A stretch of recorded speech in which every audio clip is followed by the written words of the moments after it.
I did.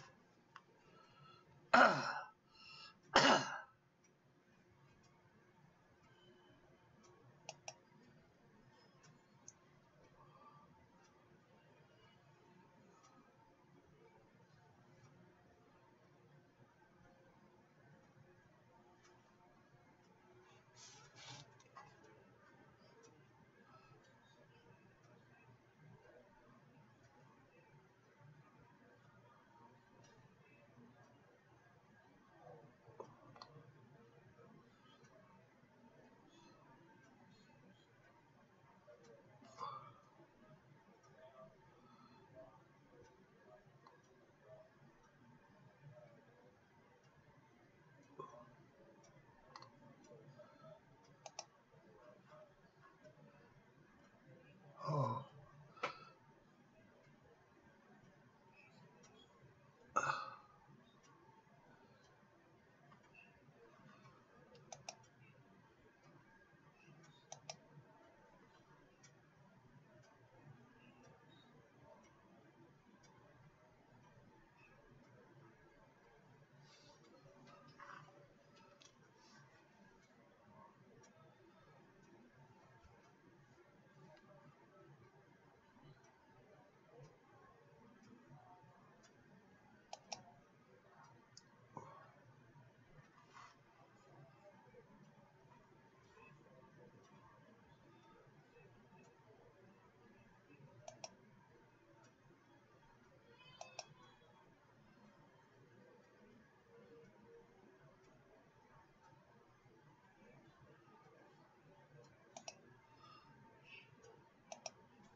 Audio video.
Source, okay.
Because I get data, Frank, from stream.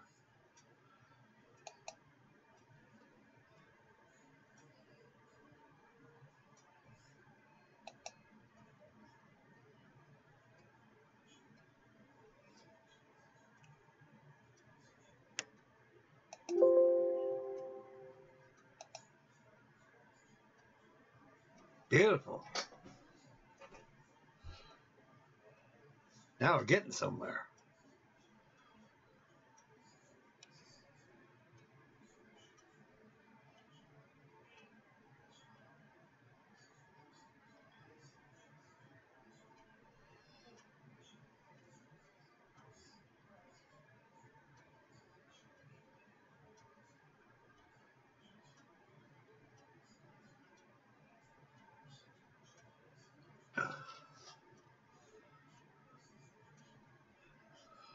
Okay, guys.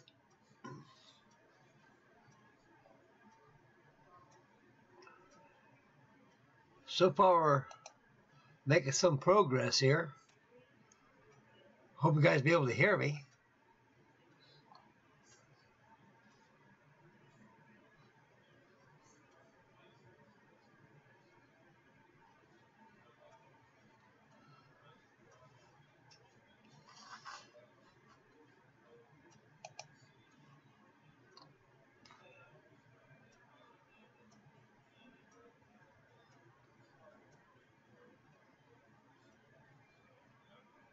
Can you guys see me, fellas? I'm kind of wrestling around with this Hangout right here, guys. I'm trying to get adjusted in all this. I'm trying to make some sense out of this. If you guys can hear me, there's a chat box right here. Kind of type in here if you can hear me or see me.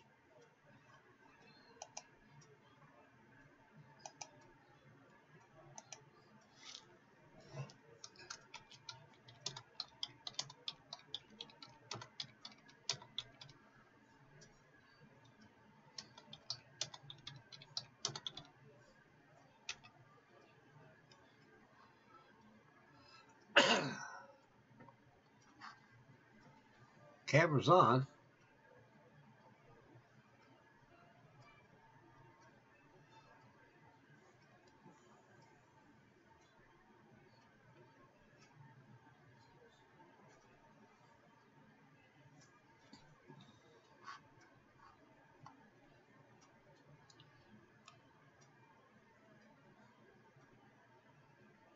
Beautiful.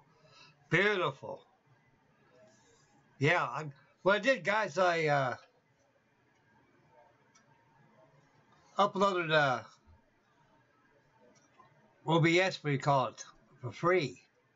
And somehow it wasn't picking up any signals from my computer to the encoder. And so I got it going now, guys. So as long as you fellas can see me and everything and hear me, that's fine. Seems like to me from the picture I'm out of sync. So that's going to be another story. I don't know. I have to deal with that. So as long as I toy with this stuff, guys, you know, it'll pan out for me.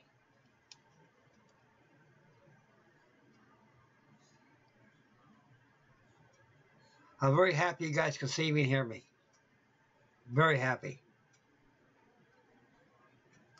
Okay, it's Wednesday night. I'm off work, so I'm kind of sitting back here, relaxing. I was going to go do work on my Connie right here. I got to get me some software so I can be able to hook up a webcam into my computer and still have webcam coming out of my computer. Be two different views. You can see me working on my models and also see me here. I'll talk to you great guys smoking a cigar right now.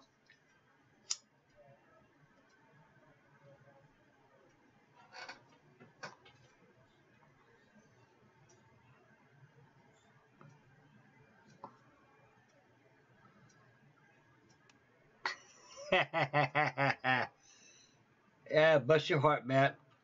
It's great to hear you, dear sir. Beautiful job on that old tadpole right there, the flying suitcase.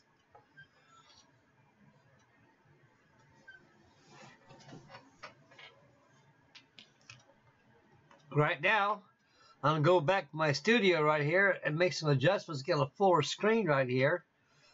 So I can be able to see what's going on.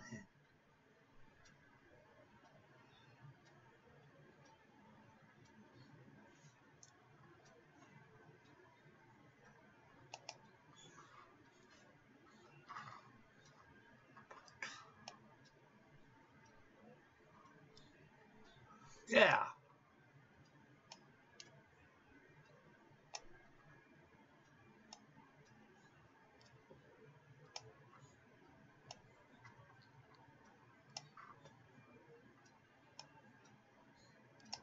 Beautiful. Beautiful. Now, I can slide my studio over. Oh, it's working good for me. I will see your guys' chats.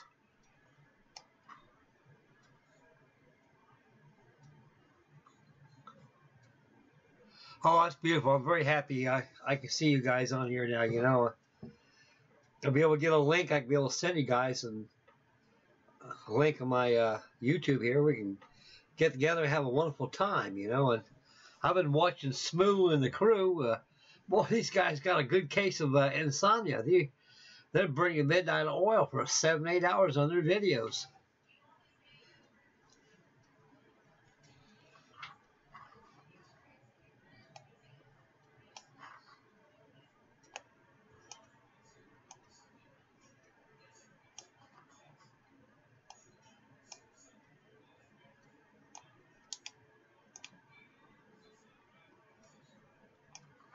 Perfect. Yeah. Let me show you a sneak preview.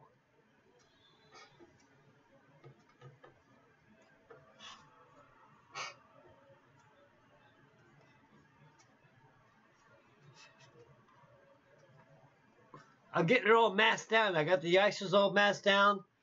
The SVW vertical radar dome.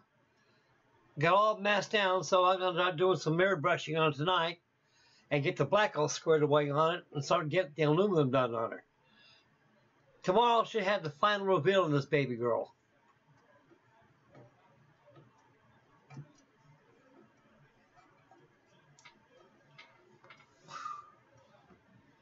Thanks, Matt. Appreciate it, dear sir. I've got a lot of stuff here, Matt, you know, I'll be working on. And I'm thinking about working on this too, you know. I got so much stuff going my way here, guys, you know, and got winter coming up, a lot of plans. You gotta get one of these, Matt.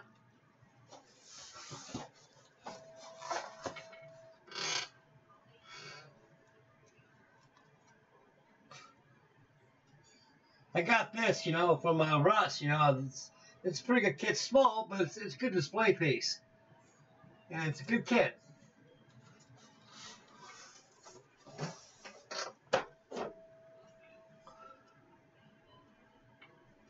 Thanks, Robert. See, like me, I'm synchronized right now. Man, this is beautiful. I can't believe this is happening for me.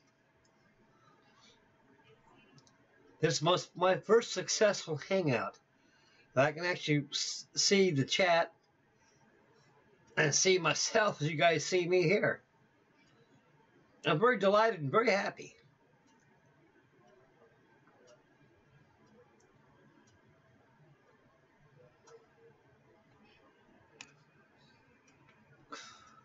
I got so much things calling on me, you know, and I've been going through this man cave of mine, getting things cleaned up.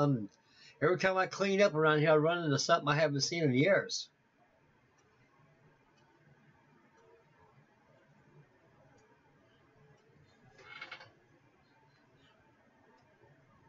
Beautiful. Hey, thanks, Robert. God bless you, sir.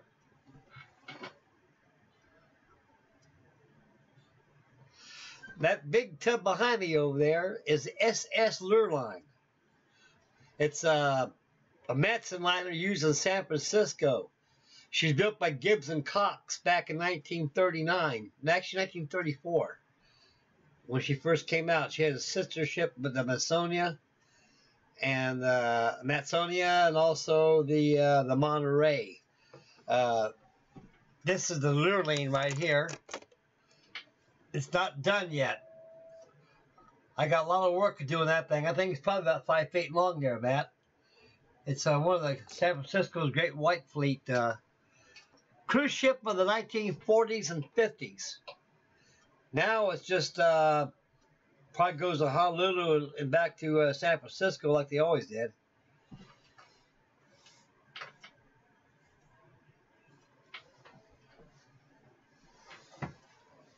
Yeah, the Daniel Gale's a good kit there. You'll find it really nice to work on. Now I saw that Hoga you got right there. That's a nice looking tug. That's an old yard tug. It won a lot of honors back in Pearl Harbor when it was constantly hours all day long extinguishing fires. And it was on the Arizona all night and all day. So all the fires are out, and the crew got a very good award from citation medals from the brass.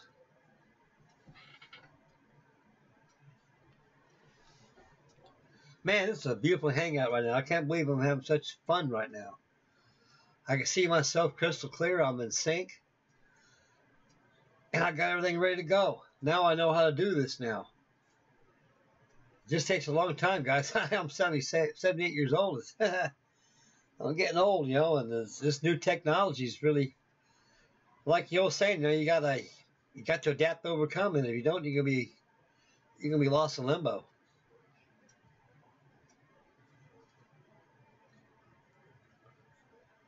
So far in Ohio, it hasn't been very cold out here lately. It's been pretty much in the high 30s and low 40s at nighttime. But we're in for a good blast of cold air pretty soon.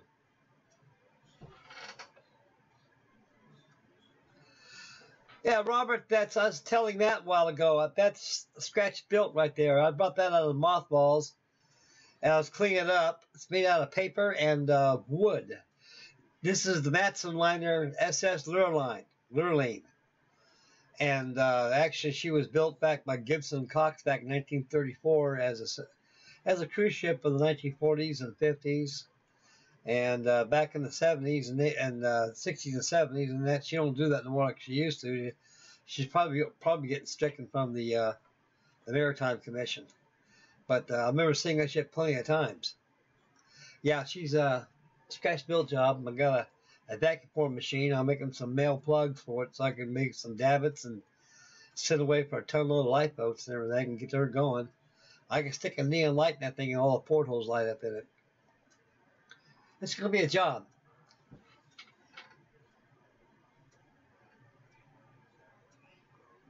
Super Models, how you doing, buddy? I'm doing mighty fine, mighty great. This is my first successful hangout I ever had. I just pulled this right out of my hat like a magician would, hoping to bring a rabbit out, and I got something better than a rabbit.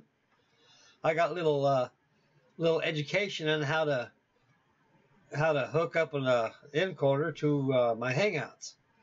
The other hangouts I had a year or two ago, they were duds. I must have had some kind of firewall block on my computer that wouldn't let me do anything. So this one here is allowing me with flying colors. Thank you, Microsoft. It's great to hear you guys on here. Connie is going very good. I showed this Matt a while ago, and Robert's seen it, and now it's your turn to see it. Right here. I'm going to start working on it later on this evening. I got the icer boots, radar domes all completely masked off, and the blue tape you can see. I got to paint that black when it's all done, and I'll get the wheel wells all airbrushed white inside there. I paint the props aluminum, and she's ready for the final reveal. A beautiful little ship that Connie was. I flew in one of these jobs when I was a very, very young boy. It scared me half to death. Looking out the small portholes like that and see those engines blasting out flames, oh. I was like this on the seats, and the stewardess had to calm me down, and so that's normal. This thing does this all the time. So it was a pleasant ride, very comfortable airplane. Thank you, Ms. Mazza. Thank you, sir. Muchas gracias.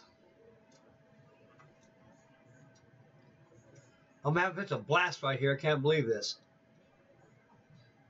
That goes to show, you know, you pull something together just out of somewhere, it just turns out to be a beautiful evening.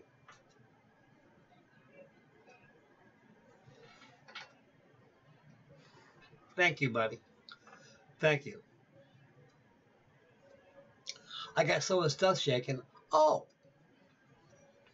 I've been working on this damn thing here. I dragged this out of mothballs. This old Matchbox kit.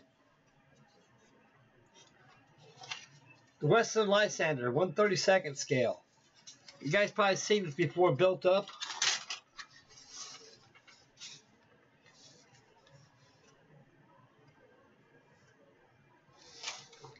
And you see the instructions right here. This color in it. Ah, it's here somewhere. Anyway, it's a Lysander right here. I've got this quickly done here. This has got to be primed. Has a complete console of the interior inside of it. I got to prime this and paint interior green. So I'm kind of toying with that one with the Connie, but the Connie will be done tomorrow. Time to deal. Oh, choppers. Yeah, I got to get chopper madness going, guys. I got some good choppers coming up. I still, on that Chinook that I finished up, I need to get the diorama fixed and get that thing complete for the really final reveal.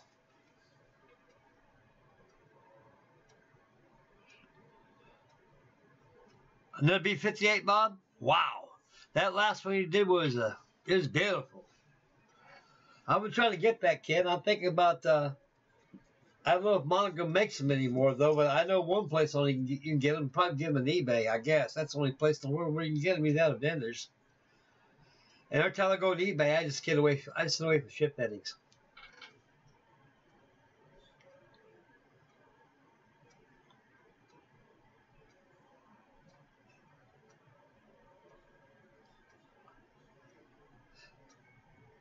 Oh yeah, the B-58, Matt. I haven't built a B-58 by Monogram since it came out back in 1980, 81, 82. And I don't remember the wing being that flimsy on. I don't know, maybe so. It probably is where the corner's at because it's very sharp. Because it's a Delta wing bomber. So, like I say, you get really sharp wing tips, so you gotta watch out. They can bust very easy. You drop them on an edge or something.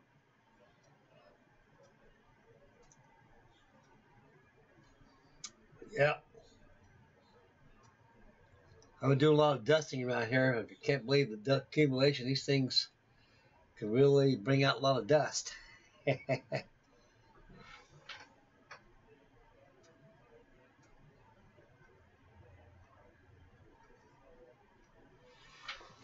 Yep. Yeah, it's been a pretty nice day today for me. I really enjoyed myself. I spent most of my day just cleaning up this man cave. It's really getting to be like Donald Trump said, a shithole. And it was getting to me, so I spent most of my day cleaning the place up.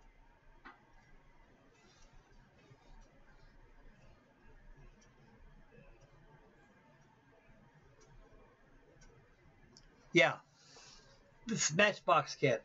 Let me show you. I should have did this a while ago. I was a very bad Boy Scout. Never prepared that well. But yeah, I can do. Anyway, that's what I was looking for a while ago. I had this thing since 1979. Decals are still pristine. And here's a box it came out of. Yep, I paid $4.99 for that back in 1979. Now, I think a couple companies make this. Hawk makes one in 1/48 scale. And, of course, Airfix the Frog make a 1/72 scale of this as well. Anyway, this is a very superb kit to work on. And for the day, it was a very nice, well kit to have in a collection, even build. Even now, it's I was working on it last night, and I was starting to get flashbacks of the first one that I built. And it's where I was living at and everything. It's a nice kit. I don't think they make those along the Matchbox. I think they're out of business anyway. But they were good when they lasted. Hey, Warren, God bless you, son. Yeah, buddy. Those are happy days. Man, I got the whole crew here. Man, you made this old man very, very happy. Very, very happy. And I'm glad you guys are all in, you know, and this is a very good day for me.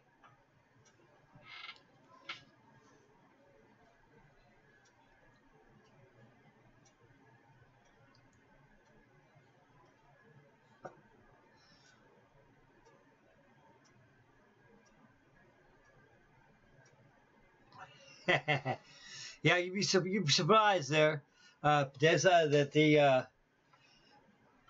the second time around when you restore a model comes out better than the first time. There's something about it. It might be skills, I don't know.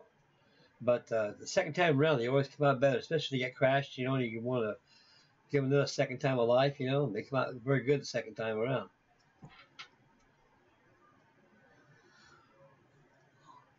Ricky Spock, which is gracious, senor. Glad to have you on my little hangout here.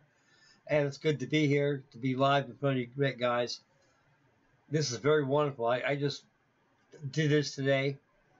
I got tired of doing something. Maybe I can make a hangout, you know, and I about gave up a couple of times. Last year or 2 years ago, where it was, I was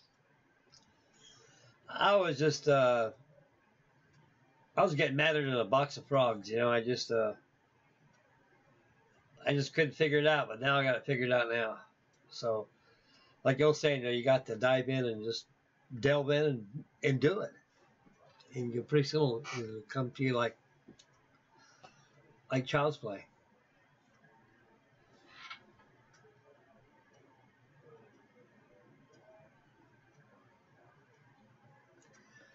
Pleasure's all mine, Robert. You know, it's one thing, I'm pretty much a people person. I love my models. And I love to build these things.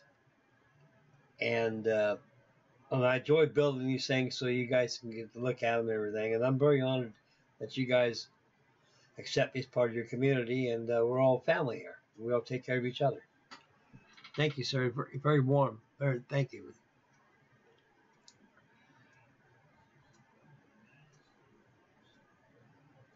Beautiful. Beautiful, Warren. I got to take a look at that, sir. I'll tell you, you make the best Spitfires and 109s. I'll tell you, you're the king of the Hun and the Sun and the mighty British. Yeah, those are beautiful, beautiful jobs you do. Oh,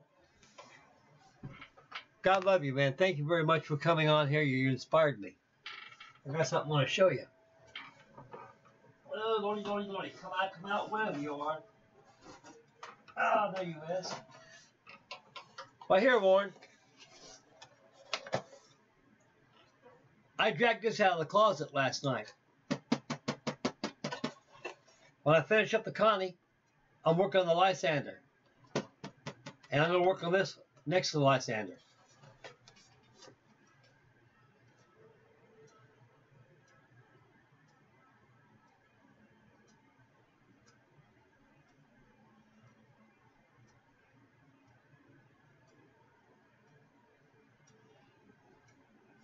I don't know, Bob. Dear sir, I don't have a quarter scale B58 Hustler, and aftermarket parts out there there probably are a lot of stuff out there for it. That's one kit on my list I want to get, is that big B58, and I'm going to cover it with kitchen foil, like I did that B29 I had one time, and that seems to work for me very, very well. And so anyway, Warren, I'm going to be cracking on this pretty soon, buddy. I looked at this kit last night. This thing is pretty nice. It's very nice. And another one here, too. I was thinking about building, too.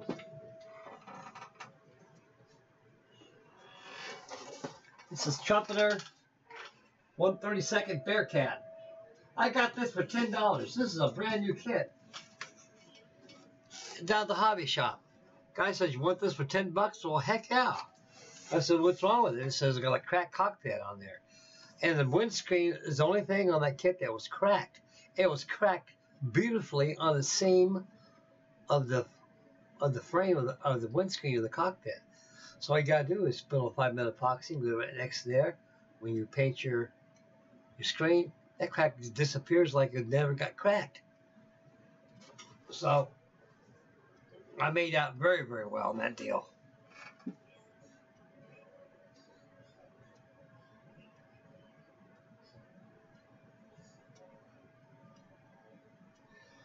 Yeah, Warren, I think that'd be an excellent idea, sir.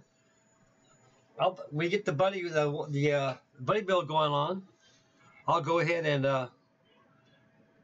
we'll get one going together, and I'd be very honored. I accept either 109 or a spit. I got a 124 scale 109 by Trumpeter. I located that yesterday in my stash.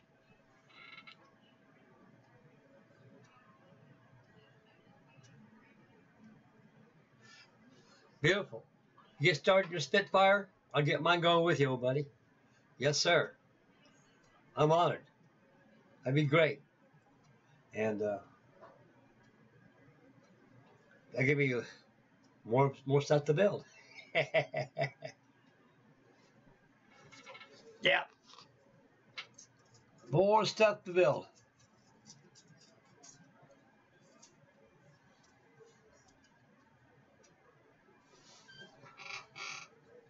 Boy, now I can be able to entertain you great guys and watch your chats come up and answer you, and it gives me time to. Beautiful. Man, this is wonderful.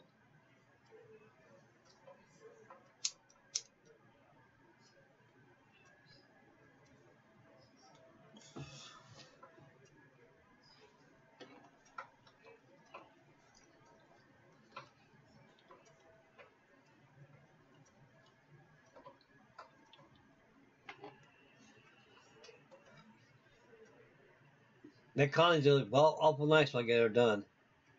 That Willie Victor. Things sure collect a lot of dust at the time. I always brushing dust off her. Keep it clean.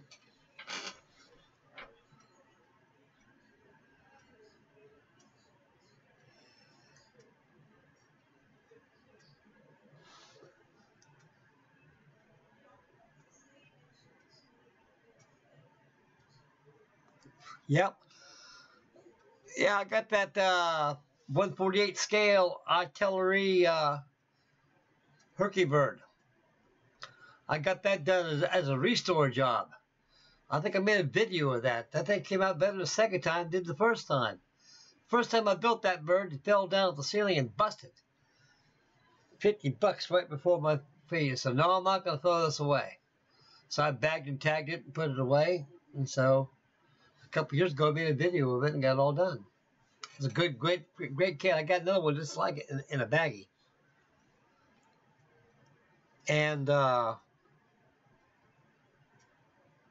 yeah, Bob, at Spitty's Hobby Shop, this guy deals with guys like me, fellas who passed away, who take their stash of kits and they more or less will it to him to have, so he can circulate it among modelers.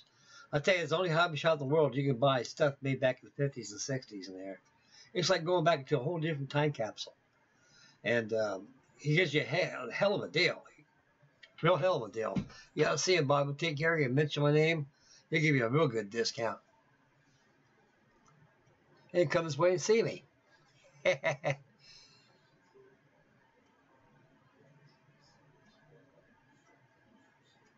Beautiful, Matt.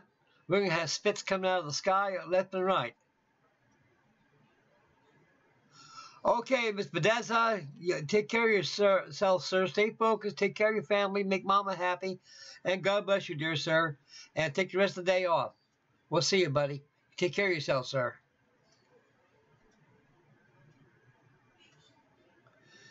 J-Man, Frankie is live again. This time, everything is kosher.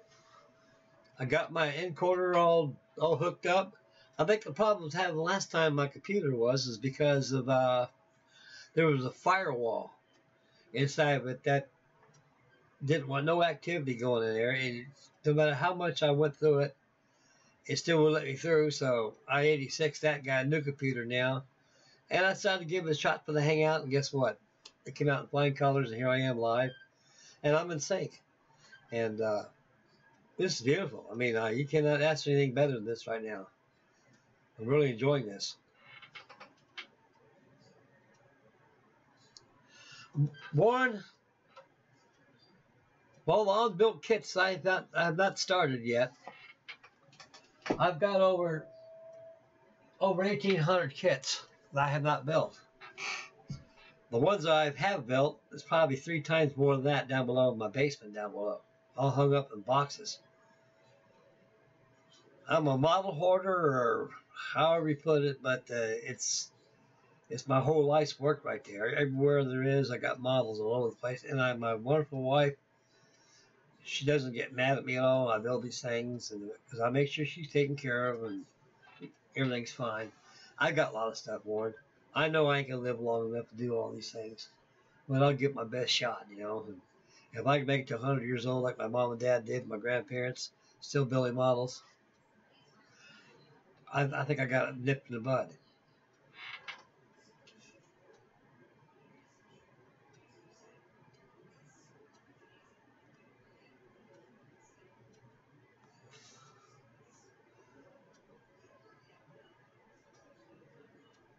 Portugal, beautiful.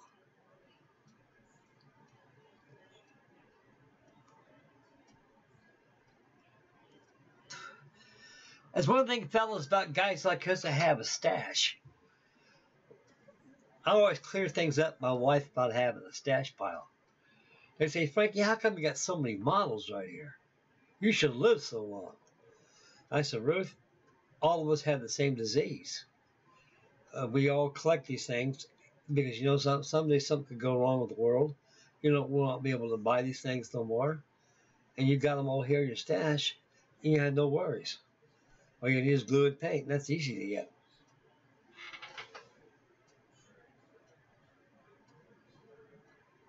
Oh, yeah. I'll make a yeah, Jay, man, I'll make a tour of the stash pile. You'd be surprised what I got here. I got them all over the place.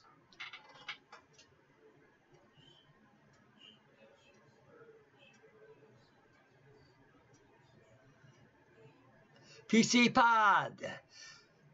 Thank you, sir, for coming to my live stream right here. 16 kits. They'll get bigger. I guarantee they get bigger. 16 to turn into 32, and 32 will turn into 64, and pretty soon you'll have it come out your ears like I do. And and you have one stash pile.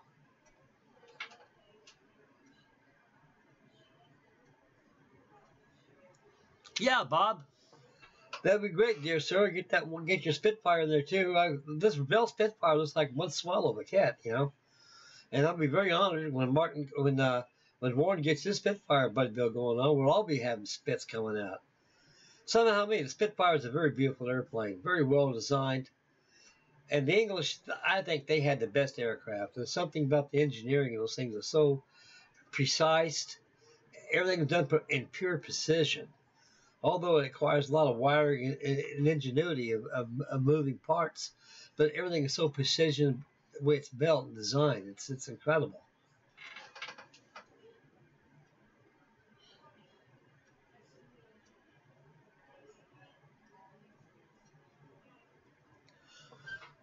Warren, the oldest kit I've got, I will these kits from my father when he passed away. They're Blue Jacket kits. Now, the oldest kit I've got is my stash is 1932. And that's the Blue Jacket USS Constitution on Ironsides, the 196 scale, big old tall one. And the Blue Jacket company, they make precision and the best models in the world, I think, in kit form. Designed by an architect that worked for the Navy model departments, and he decided to go into business for himself with just such beautiful models.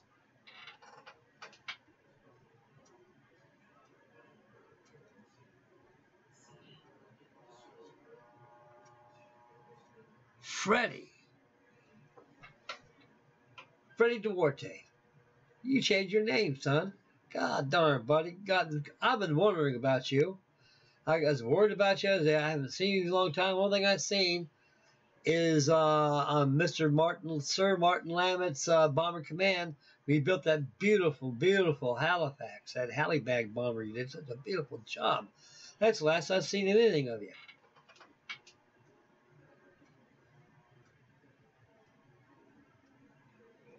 No, I know, Warren. Those Merlin engines, they got a sound of their own. They just purr. I mean, I can imagine what a Lancaster sounds like before those Merlins going on there.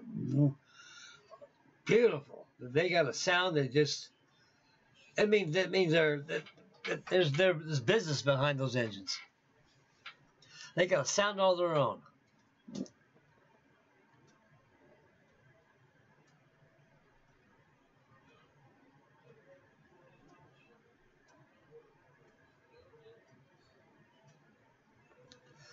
Yeah, I got the Camel too.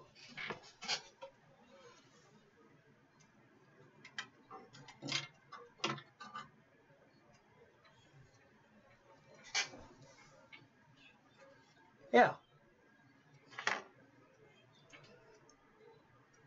Yeah, that J-Man. 1/28 scale. This is a reboxing of the 1965 kit, but this is done in the Navy version. This is a beautiful kit. It's all. I did a video of this. This thing needs to be clean. This thing's very dusty, and this dust is like talcum powder. It don't take much to clean it off, though. But this thing is fully rigged. I want to tell you something. These 1/28 scale kits by Revell, they're beautiful kits. I mean, I'm going to tell you, they're nice, and they go together very, very well.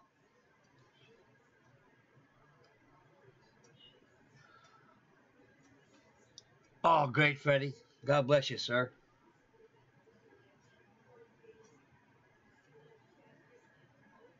Yeah, those old Blue Jack kits are very negotiable. They're worth money, especially in the collector's hands. Worth thousands of dollars. But like I say, a lot of people ain't gonna pay that much for them, but they're worth a lot of money. I mean, especially the vintage and the age of it is, and it's pristine shape too.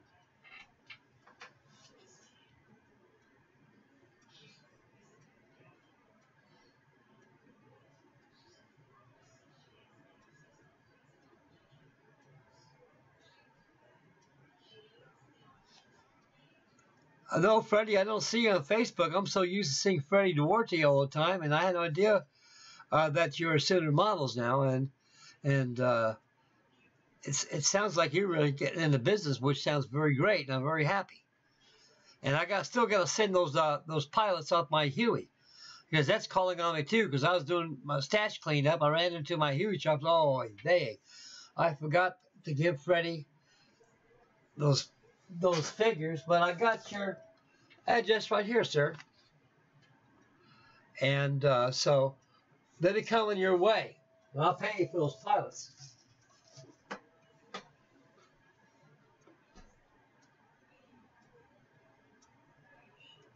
Yeah, those old 109s, PT boats, they had a very beautiful sound. They had those Packard engines in them. Mac Packard engines they used. I've got a Lindbergh kit of that. It's ready to control. It's over there behind it's underneath my steel guitar I got back there. It's about 1/32 scale, about a good 3 feet long, 33 inches. Big enough.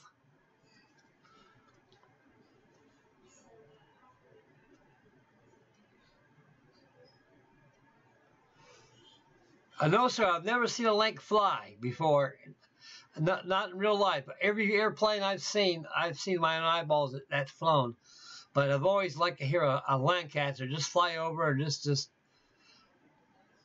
woo, make that beautiful sound. I've always loved to hear a Lanc fly over. But we got B-29s, B-25s, B-24s flying around out here sometimes. All C-47s flying around. Couple of Harvards, AT-6s flying around. I got a guy across my house. He owns a 1932 Great Lakes TA2 type trainer, and he owns a couple Waco YM5s.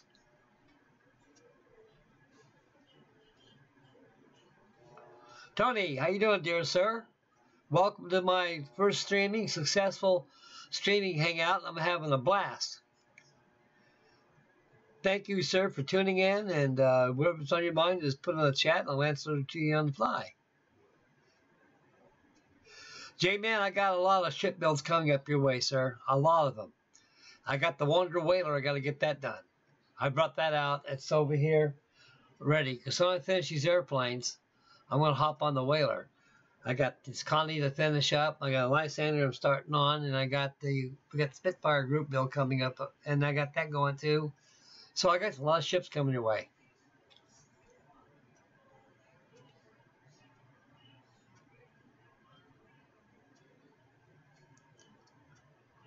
Either did I, Warren. I had no idea that was ready. I mean, I was just, I figured you just kind of let he lie low for a while. Didn't feel like getting, and he had other things going on in his life and family, and he didn't have time to do like he normally does, and it happens to everybody. But I'm so happy that's him. I mean, I'm very happy to hear Freddie. You know, I was wondering what would happen. I was really starting to get worried, and I'm glad you're here on the Sooner Models. Beautiful.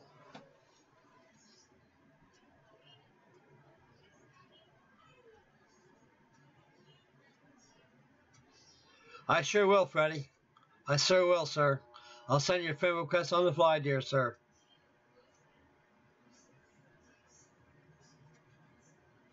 Yeah, I've never heard a Blenheim bomber fly before. All English Earth guys. I mean, not here in America. We around here in Ohio, I live at there's no English airplanes that fly around here. Even German aircraft. It's just mostly jets. See, Glowmasters, Glowmaster 2, we call them C-117s. A lot of them fly around. Reciprocal aircraft, once in a while they have an air show. You'll see an old C-47 buzz over and a B-25. You got the 909, the B-17G flying over once in a while. Most of them are just pilot jobs flying around. But I'd love to see English aircraft. If I was younger and I'd like to go to the UK, I'd probably live in there and spend all the time looking at those beautiful looking English airplanes.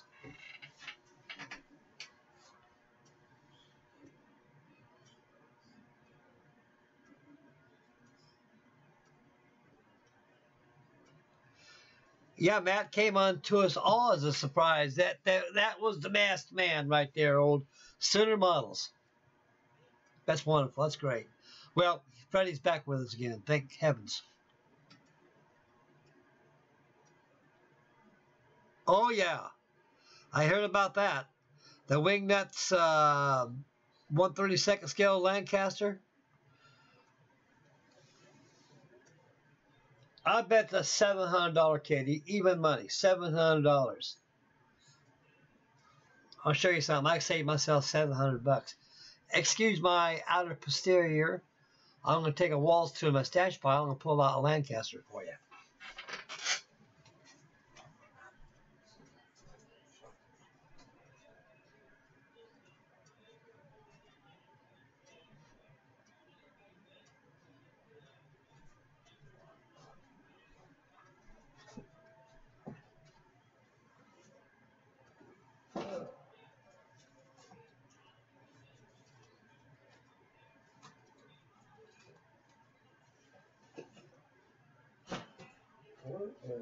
Probably should not put that at. It's got to be over here.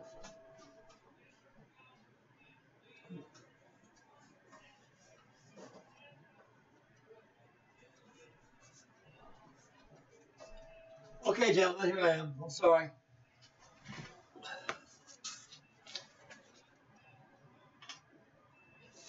(1/32) scale.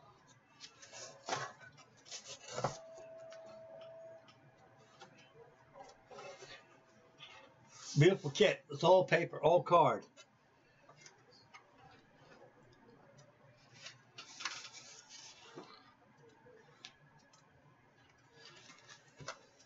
That's how big the wings are.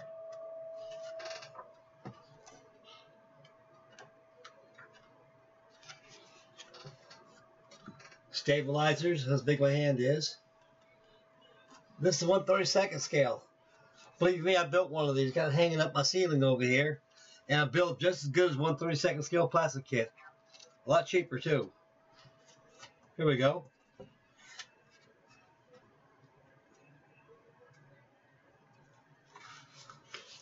I ain't gonna pay no $700 for a piece of plastic. It's maybe nice, it's superior, and it's superb. That's too much money, guys. You know, it's too much money for all of those. A lot of those guys can't afford stuff like that. So this will do just as easy and just as better.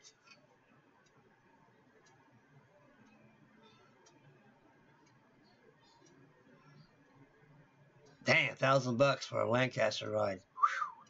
Whew. Lordy.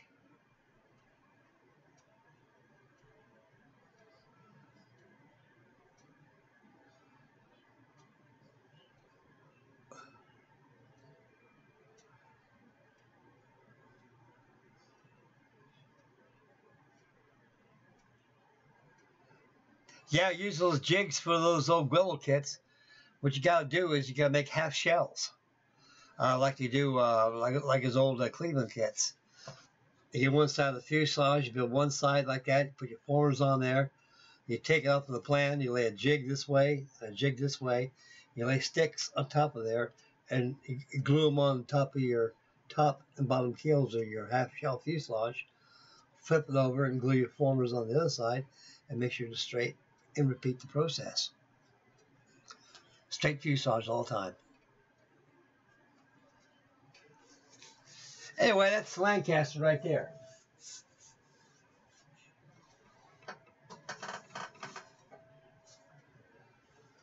I may build that one of these days. But like I say, that's a lot of money. Even Hong Kong models, they got a $500 price tag in their kit. Boy, hey, it's a lot of money.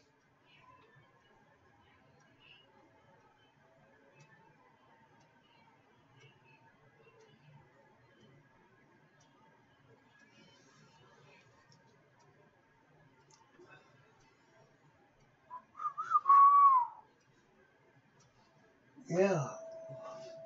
Yep. I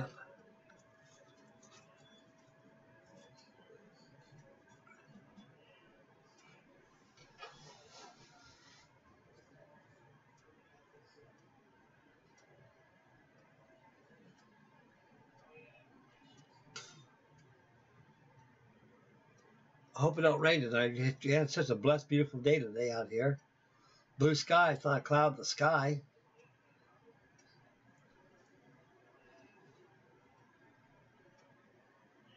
Oh, yeah. There's a lot of paper ships out there, Jay, man.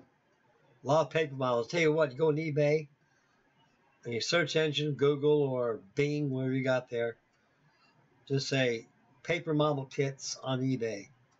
You'd be surprised they're all there. And they're very cheap, too. And like I say, paper modeling used to be. Now, that liver line behind me, that's made out of paper. I took a set of plans and blew that up. That's made out of paper. The decks, I made all my deck planking using vanilla file covers. And I cut it with a cutter. And I got all my decks on there. Card modeling was very, very popular one time, and then the plastic came to you. Then they kind of changed things. It's definitely a mainstay in European theaters, European countries. Still is, very much so. So it's always good to be a card modeler because you'd be surprised how good them things come out when they're done. Of course, you great guys out there seen some of my card model work, and I got a lot of good stuff coming your way too in card models too.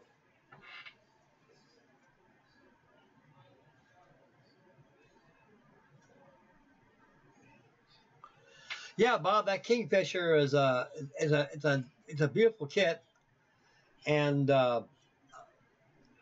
I'm very lucky I got it for $68. You know, I mean, he had it marked down to $78 from being $100 price tag on it. It was good. He's good. He'll knock out $20-30 off of a kit like that.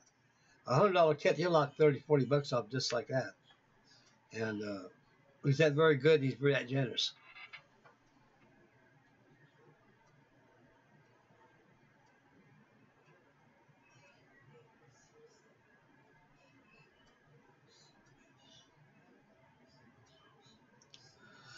Yeah, Rocky, those card models, like I say, they've been around for ages.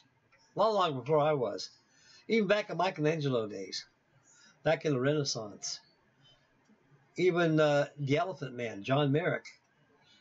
He was a very gifted artiste with cards. He built castles and everything out of paper. And a lot of his museum work is still posted in museums. And the card modeling, like I say, was a mainstay until the middle plastic came in. And pretty soon, people start saying, well, let's get away from patience now. Let's get into some plastic, you know. And so card models, they got their way of show and tell too. And they build very, very well, and they'll fool anybody. So I got, man, what kind of a kid is that? That's unbelievable. Made out of paper. You'll hear a lot of that. That makes you feel you're doing something no one else can't do. But it's hard. It's part of your model building field.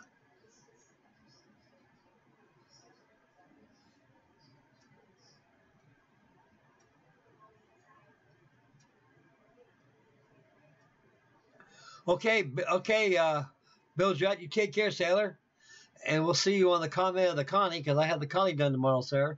And take care of yourself. We'll catch you later, buddy. God bless you, and thank you very much for coming on my first successful hangout.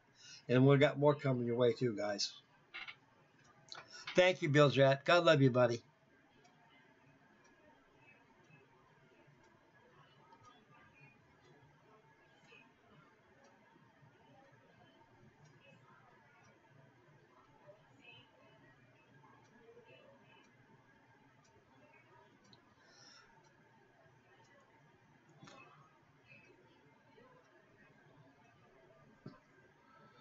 Yeah, Vincent, those bunch scale leading edges on those global kits are all timber anyway. You just got to mark a center line of that timber right there, and take your file and just cut it down. You whittle it down to the airfoil shape, to the Clark Y. Tedious, but that's part of building out of balsa wood, not sanding. Okay, Sir Warren. Thank you very much, sir. God bless you, and thank you very much for tuning in on my successful hangout. And can't wait to get the Spitfire group mill going on. Give me the green light, let me know, and I'll get old Frankie Day will start put the tube of glue to her. Thank you, sir. God bless you, buddy. Take care, great friend.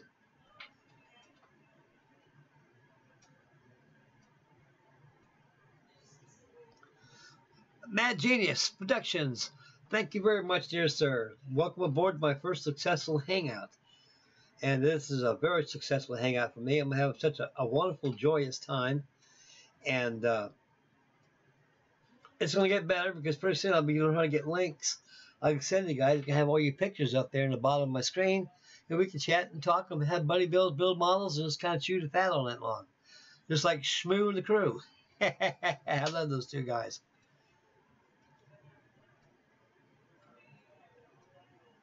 No, I never built J-Man. I never built a 72nd Nimrod. But I have a 1/72nd scale Nimrod as a vacuum form kit by Nova. N-O-V-A. No, I retract that statement. A former plane. I think it's over there on my stash over here. That's way back there behind over there. I can't get it out now, but it's 1/72nd scale. I never built the Airfix one though, but I have built a former plane vacuum form kit. I've got another one that's never been put together yet, so you can use my stash pile over here. Excellent kit though. Comes with white metal parts, clear parts, all vacuum form kit.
Thanks a lot, man. Appreciate that, sir.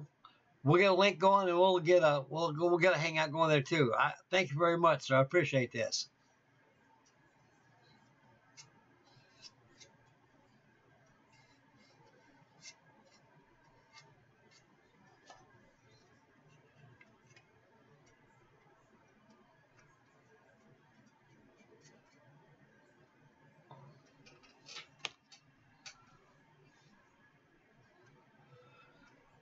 Sure is. I got a spice for you, Robert.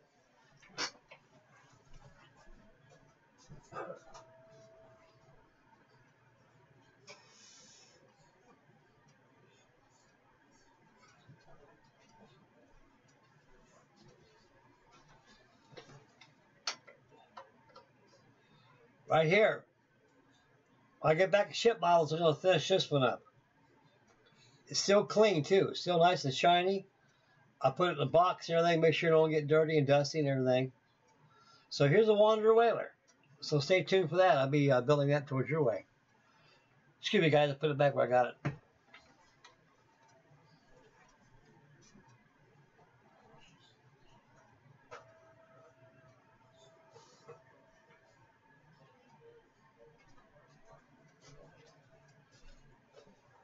Excuse me. Okay, here he is.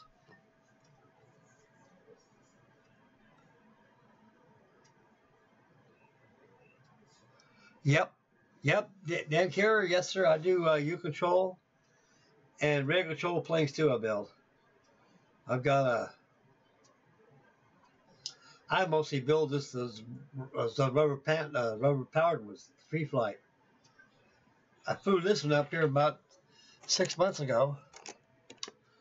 My Beechcraft Bonanza got out there. It flies very well.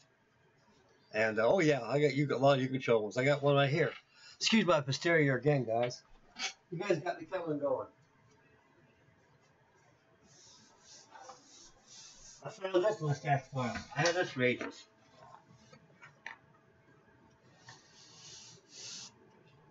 U control, monocoupe, 19 to 35 engines.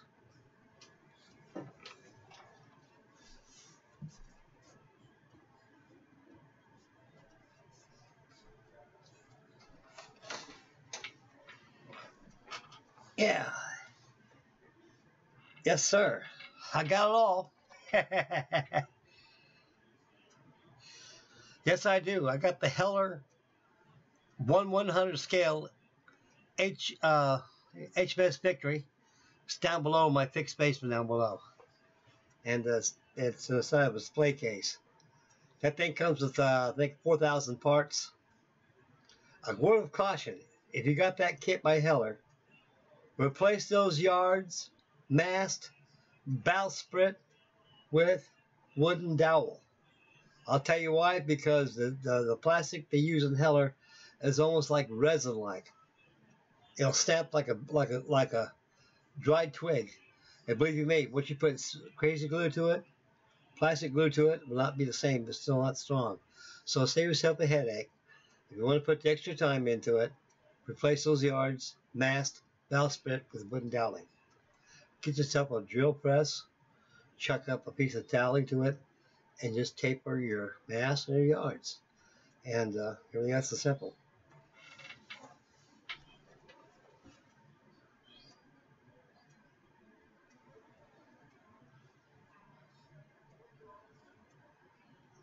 You have the Merrimack I built and the Monitor.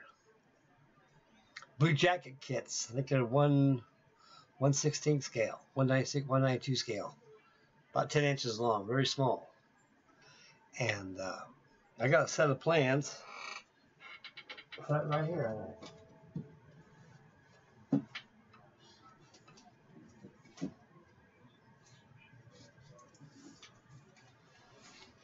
Right here. I got a book here I had for years. It's called Ship Modeling by Gene Johnson.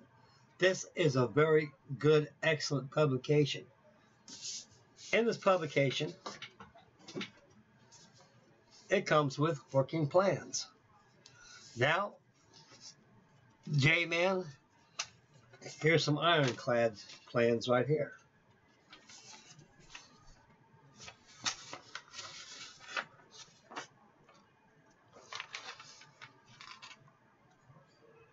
monitor, and you got the USS Virginia.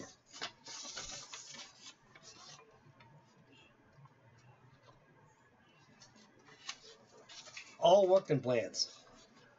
All you need is a 2x4, some sugar pine, or basswood. Make just 10 plates and start doing some carving. And you're going to make a big old pile of sawdust.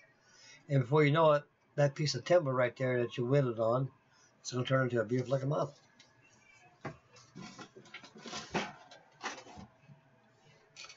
Yep.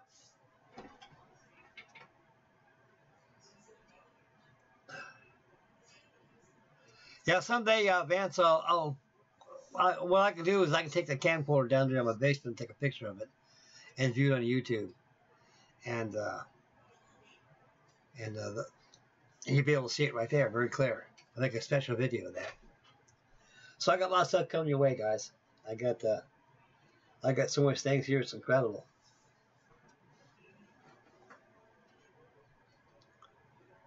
And a lot of things here got going on here. You guys, give me about 2 minutes. I gotta head to the galley and get me a glass of iced tea. And I shall return in a second. And hang on, I'll be right back, guys. Someday I want to get me a little cooler out here where I can just grab things and start drinking. Save myself with some walking.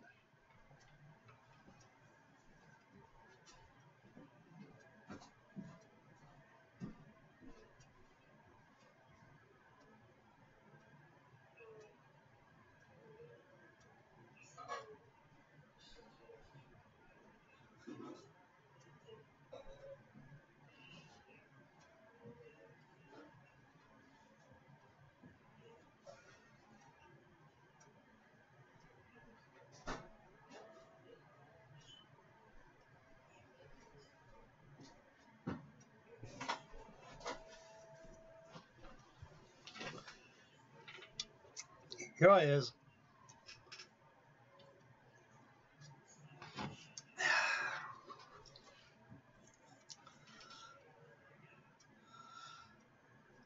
Redberry Modeling, hello.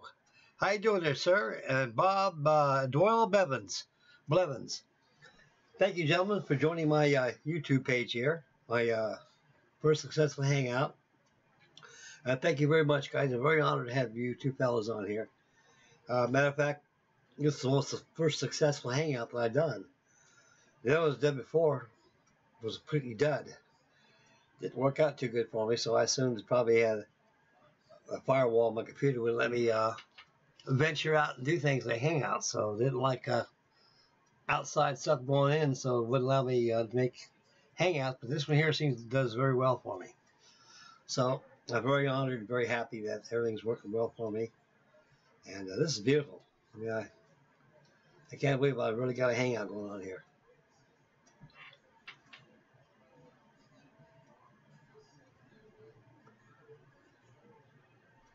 I've been doing very well, Mr. Red Baron. Yes, sir, I've been doing very, very well. I do good every day, as long as I get up the right side of the bed every day. Well, Frankie Day's doing very, very well. And I build a model every day. I'm doing real good.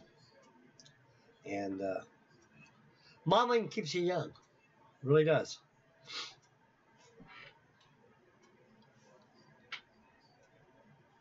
I most certainly will.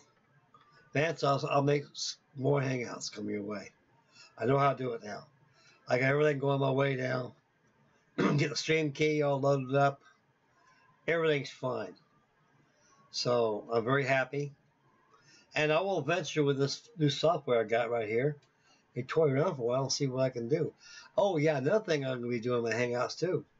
I'm going to go down to either Best Buy or somewhere and get me an adapter on my camcorder. I can hook up, make it to a camcorder, and I can have it facing my workboard where I work my models, and still got me where I'm looking at you right now, up there in the corner with a camcorder, having I'm working my models. We can talk and have a buddy build going on. Like I said, guys, we got winter coming up. I'm going to be all bogged down in this house. Can't go outside, do nothing but work and go to the store. And the Lord knows I got enough models here to keep me going for at least 20 20, 30, 40, 50 winners. And so I'll be tight, and a lot of Hangouts will come your way with this webcam.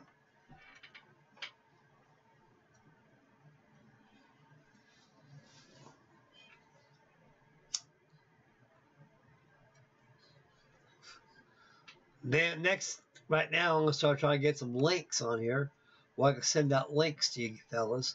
You guys can tune in with me and be lined up all down the bottom border of my studio screen right here, and we can see each other just like you guys see me right now. This is only the beginning right now, and beginnings turned into very successful ends, and so I'm pretty happy, and I've got this far on my videos right here.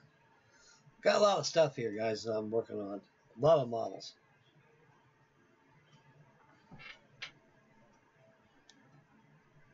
Right now, I'm working on the Connie. I'm gonna get the de-icer and get it all painted up tonight. Right here.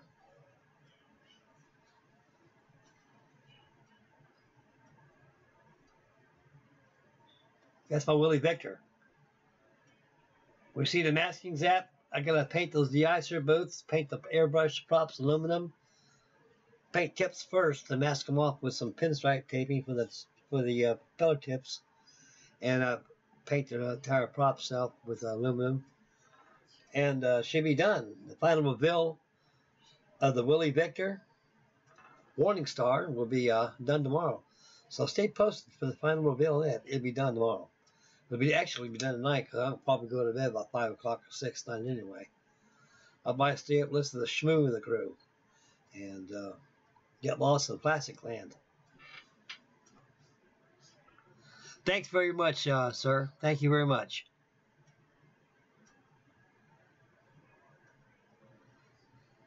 Yeah, it's been about 100 years now. Every bit of that, J-Man. Time flies fast when you get older in life. Thank you very much. Hey, Johnny. Mr. Johnny Satch. Thank you very much. So good to see you again on my Hangout right here, sir. And I'm very honored you're on here. And thank you very much for your wonderful comments on my on my stuff I'm posting on Facebook here and there. Between Facebook and YouTube, I'm just a busy, busy man.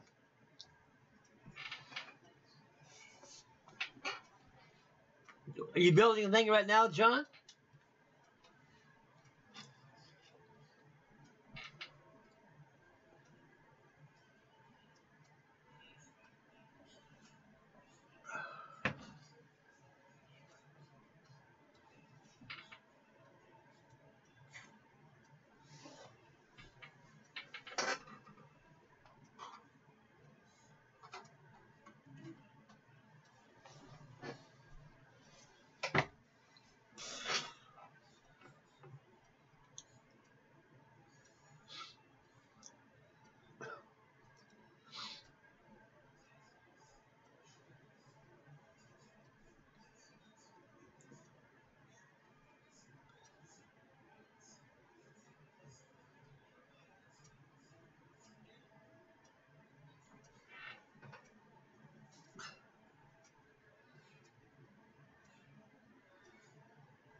Yeah, Red Baron. I tell you, it's things change in this world we live in today.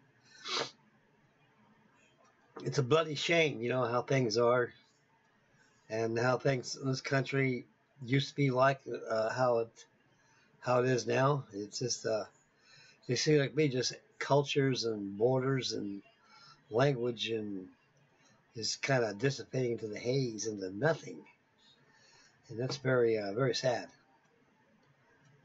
And we got a good guy in office right now. He'll change things around for us so we can start feeling better about ourselves and get our country back together again and help others.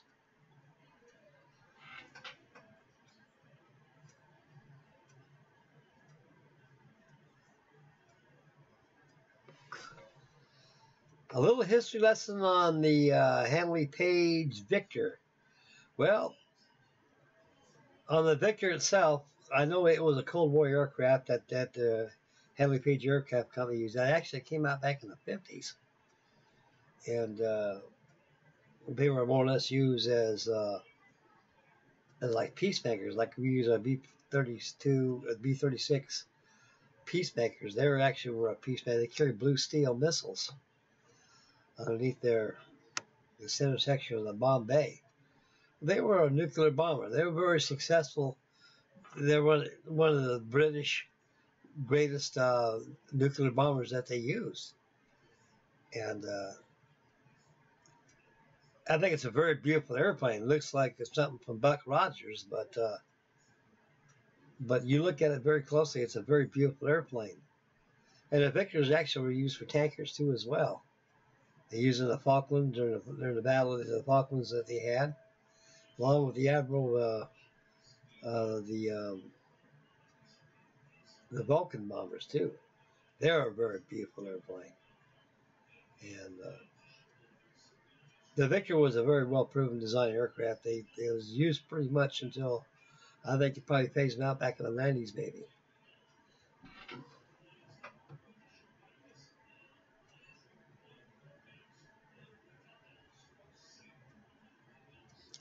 Not right now. I went down and seen Smitty. I went down there and got, no, that's when I got this. The Andrew Gale over here that I showed you here a while ago. That's the last time I seen him, and he mentioned something too, like Revell is starting to bring back a lot of those old kits he did back in the 1950s. I'll be loading up on them real soon.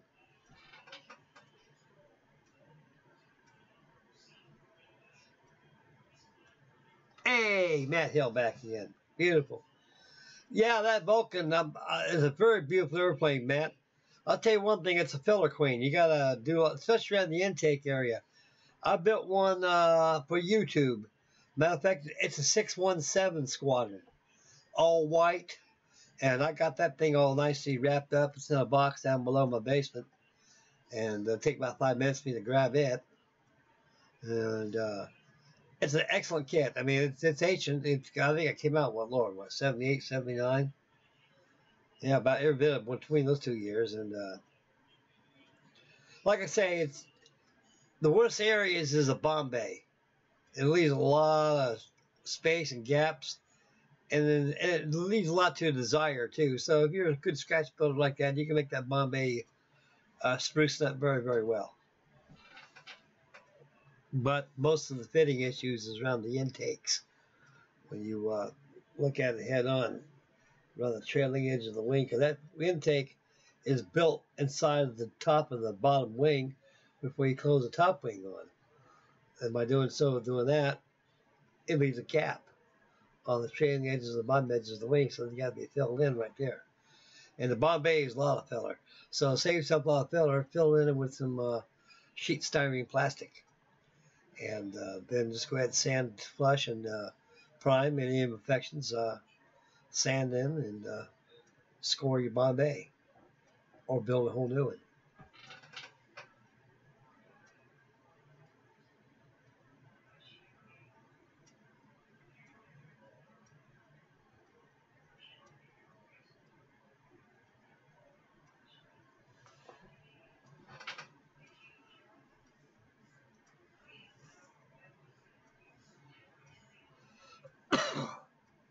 Yeah, I sure will, Vance. I'll give that a crack, buddy.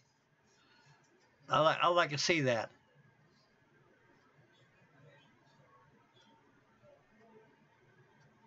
Oh, yeah, they most certainly are. Yeah, I agree 100%, Red. Especially birds. Birds love cavity holes, any place to go to make a nest. And so, for even one ship, one of the carriers we were on, we had seagulls always on board ship all the time, even at sea. They were a taxi cab for seagulls, and they had a very good habit of getting inside engine intakes, You had to make an inspection to see if there's any in there like that. Most were covered up anyway. They put covers on them to prevent that. But you're right. They do present a lot of dangers.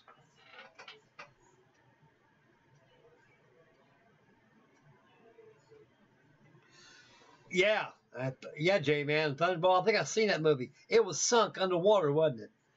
It showed it out there, diving out there underwater. You see the whole airplane just laying in the bottom. That was very, very neat. I like those old James Bond movies. They're so adventurous and colorful, and beautiful sights of Europe, and the photography in those movies were just breathtaking.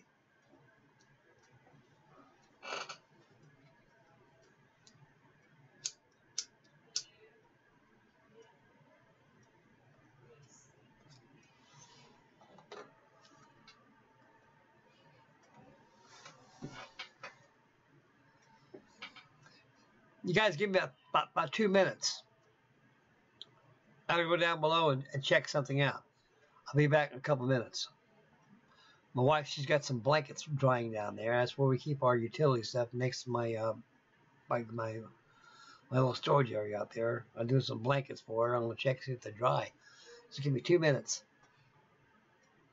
Oh yeah, it was an excellent scene there, Red.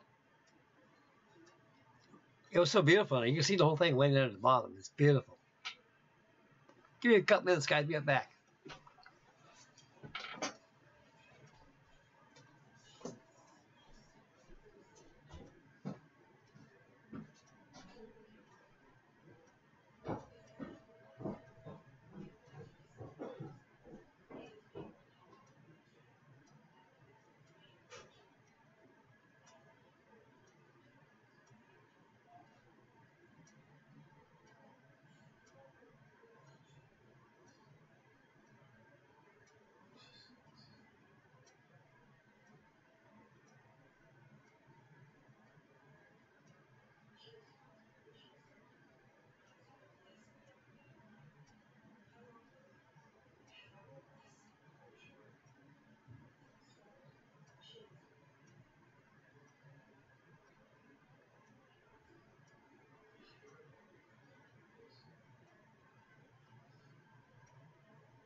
Here he is, fellas.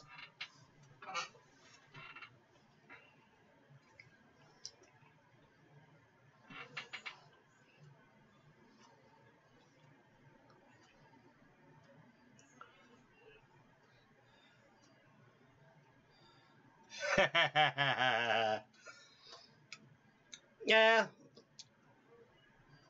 I think I relieved myself about a good half an hour ago. I'm in pretty good shape. I'm doing some blankets for my wife. You know, she can't walk down those stairs down below. Get the killer, she goes down there.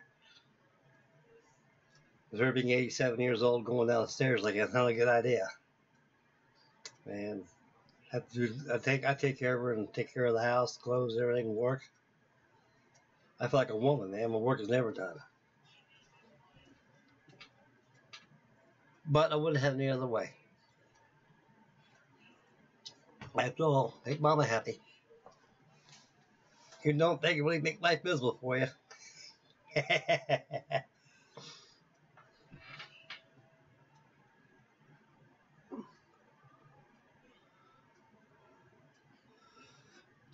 Mosquito. That's a very beautiful airplane.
The next hangout.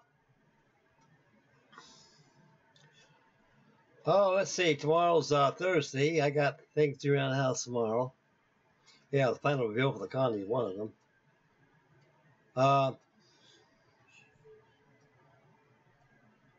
I would say probably this Friday night. What could be better? I work Friday days. I'll get off work at 3 in the afternoon. I come home and take a shower, get a little chow in my belly, and then we'll get a hangout going. That does sound good. I think next Friday would be good. At time, it'd probably be around the evening, I'd say around 7. I think 7 o'clock at night would be a good time for it. I give everybody time, Pacific Coast time, to have supper and belly up to the computer and enjoy the hangout.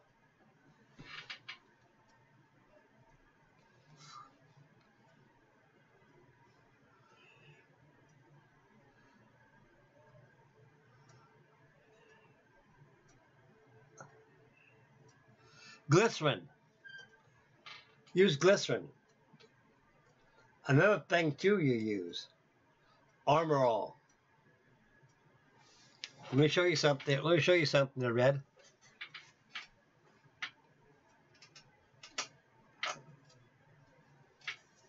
Take this stuff here. It's about the same thing. Get yourself a sandwich bag. Sticky rubber in there. You saturate that bag with Armor All. You close up that bag, make sure no air gets to it. And massage that bottom of that bag, all that rubber there. Let it marinate in there for about a good couple of days. Then you take your motor out and stretch it out. Put it back in the bag again, give it a squirt. Massage again, let it a couple more days. And install your rubber inside your plane. Now, another thing too, what you need to do. Make yourself a blast tube. Tubing shaped by a big round of the cigar. Little tubing. You can make that out of a piece of cardstock. All you gotta do is stick a little piece of wooden dowel inside your paper, form your paper, and glue it using your favorite water-based cement. Make a blast tube and stick inside your fuselage and run your rubber through your tube. And that way, the rubber ever explodes, it'll blow up inside your tube instead of your large rosin blowing your plane apart. Little tip right there. It works good. Yeah, I work days. And I work nights. I think it got me working daytime Friday, Saturday, and Sunday. I work Monday and Tuesday nights. And I get 2 nights off. 2 days off. And it works well for me. I'm not killing myself. And I just go there and just do my job and get the hell in, hell out, hell in, hell out. and come back, get cleaned up, take care of my woman, and to turn to in some plastic.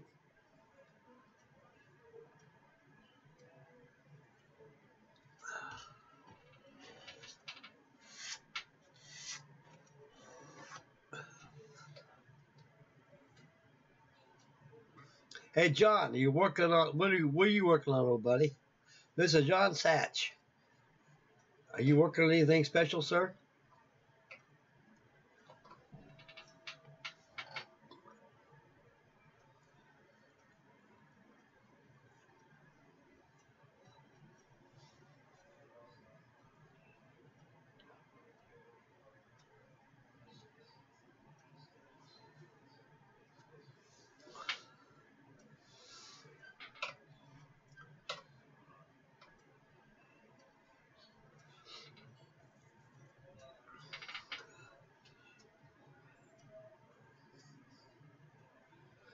Yeah, there's probably a lot of bandwidth out there going on, Vance. I don't know.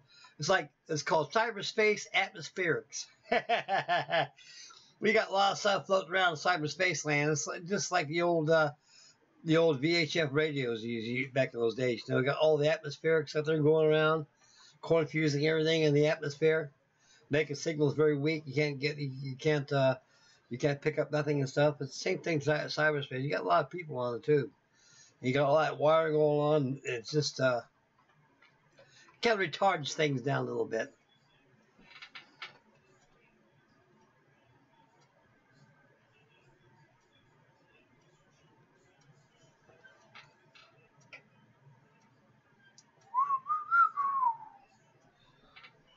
Armor all, original protectant. Cleans and shines and protects. It's good rubber bands.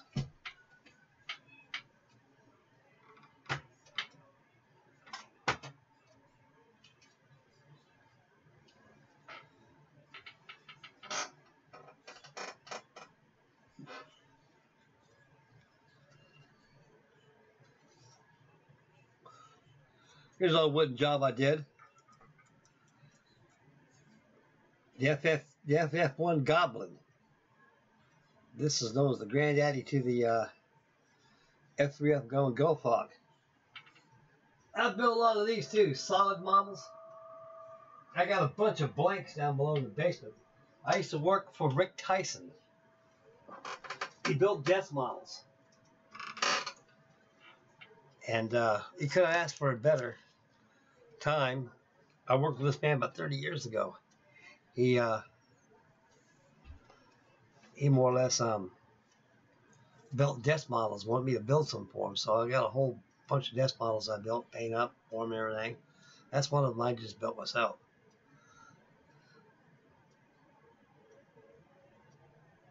Yeah, Matt, you 79 Ever Lancaster. Yeah.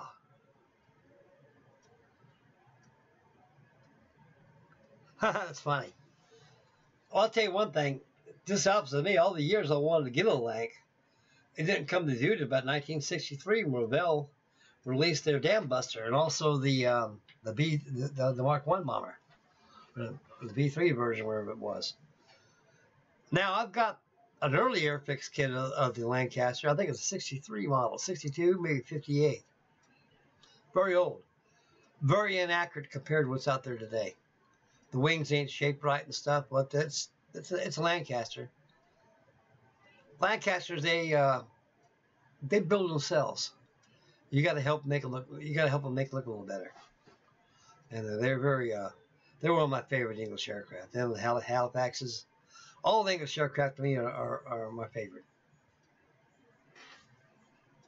Yeah, that 79 Lancaster was a good kit.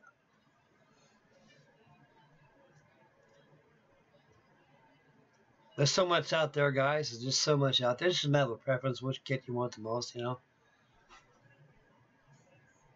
To me, I'm quite partial to the old jobs.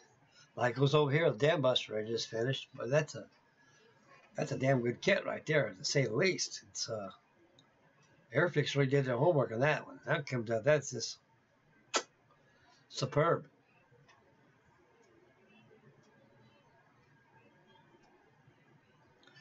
Yeah. Yeah, J-Man, the Philippines make them, also Vietnam. What they do is, these models are all, these are all desk models. They cut by their, the ones I got, they give you patterns to make them. You got to trace them out of wood, and you got to cut them, you got to shape them yourself. That's what I did on FF1 right there. Well, I used to make those desk models, and all these things were lacquer finish. I want to tell you something about lacquer finish, fellas. Lacquer paints. You got to put one of these on. These things here are not very good. I don't know why I got them hanging around. I got a good one on here that I use. It has the big old the saddle cheeks on the side. It looks like a grasshopper. It does very, very well. But you use lacquer-based paints, that stuff really stinks to high heaven. You can have your windows open, doors open. Use that stuff, the house is going to stink for a long, long time. And you got to wear some kind of a mask. You know you cook your lungs.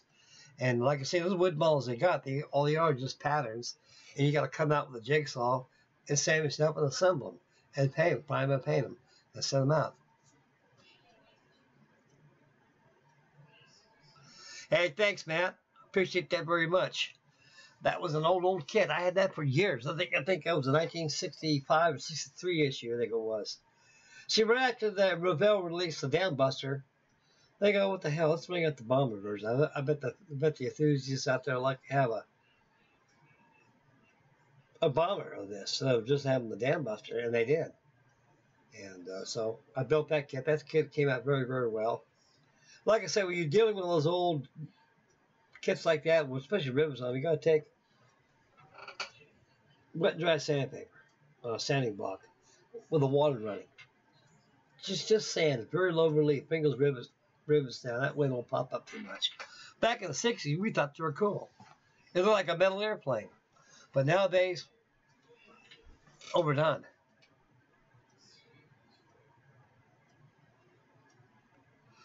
Very good. James, I'm glad you brought that up. I just showed that about 10, 15 minutes ago. I'll show it to you, sir, as a personal favor for you. I'll answer your question.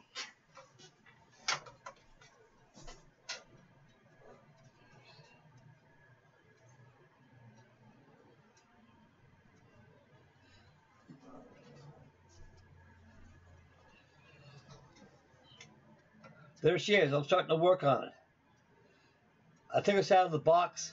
No dusting at all. This thing is pretty well clean. And I just need to continue where I left off from before. And this is going to be on the building bench real soon, sir. And a lot of requests. They had one of my commenters on there mention something about the Wanderer Whaler.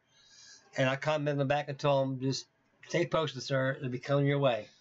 So when I get back, when I hop on ships, I'm going to finish this up. Now I'm going to build this out of the box. I'm not going to do nothing special to this thing. I'll build it good with my hands. It'll come out very, very nice.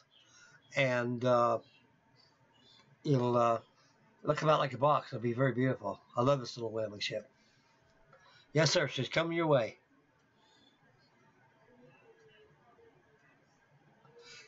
Yeah, all that stuff is the best stuff in the world. This stuff here will save you bacon. You got some bad decals. This Tester's decal bond. It stinks. You got to put a mask on. Keep a fan going. Open the windows. The best you have, take it outside. That way, you don't get the messes on your tail feathers, because this stuff does stink really bad. I mean, real bad. And so you go outside, take a good blast. You'll see it's all covered, let it dry. And take your decals and put them inside of a backy. They'll stay nice and crisp and fresh for you. When it's time to take them out of there, they'll come off there like nothing. No disintegration. I wish I did that on my Lancaster. But I got too ahead of myself. Works very well.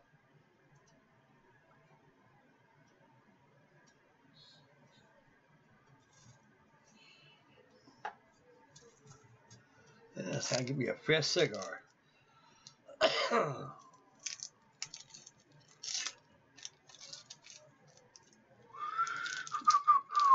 The Wonder whale ship.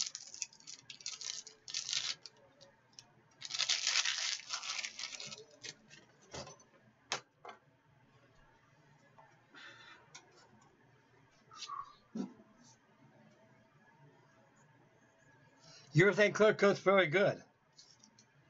It works best on wood, J-Man. Plastic bottles are yellow in time. I've got a whole aerosol rattle can of that. And it works well in plastic for a while.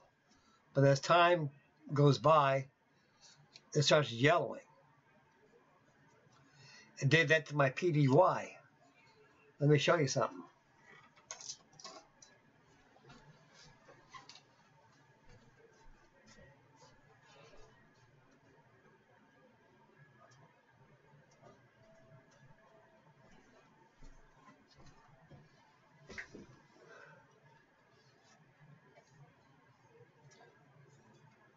Starting to yellow. See this right here? This airplane, I'm more cocky, was this color. See the yellowing? What I'm doing now, I'll put this out in the sun. So the sun will eventually bleach that off. And eventually it'll turn to this color right here. That's why I don't use polyurethane too much on it. You can see where it's, this is where the color used to be. Almost like intermediate blue color. You can see on the cowling. Now, right up here on the cowling, you can see where it's starting to get blue here because the sun is getting rid of all this. That's why I got outside. I got bathing in the sun next to my window every day. So I imagine about a good month or two with natural light, that yellow will disappear. And so you got to watch out for urethane clear because that yellows in time.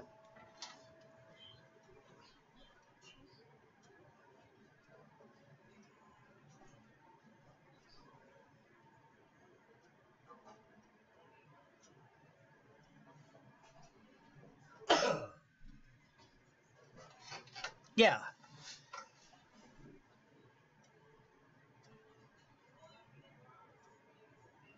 Okay, Matt. We'll still be here, old buddy.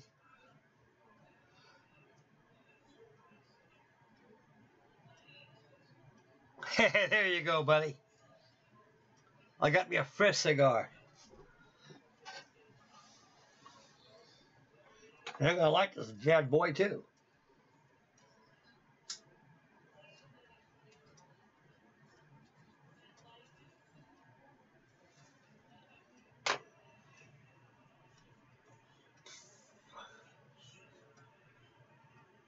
I'll tell you, it's such a joyous night tonight. I'm really enjoying myself very immensely. And this is the most first successful hangout I've ever had. I can't believe this has really come to view in flying colors for me. So I guess it's not good to spend extra time trying to figure things out as you go along in life, you know, to make things work for you. I got 22 watchers right now. Beautiful. I'm honored. Thank you all, 22 of you. Cuban cigars, yes, sir.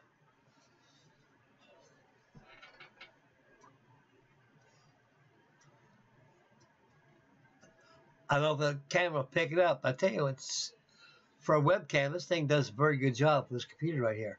Cuban. They run about $5 a piece. Mr. Kennedy, you know, he put a ban against Cuban products since the Cuban Missile Crisis. Never lifted them. I think either Ford or somebody did lifted the ban, or Reagan. I don't know who did. One of the great presidents did that. And so you can start getting Cuban products now right across the pond, 90 miles away from Florida.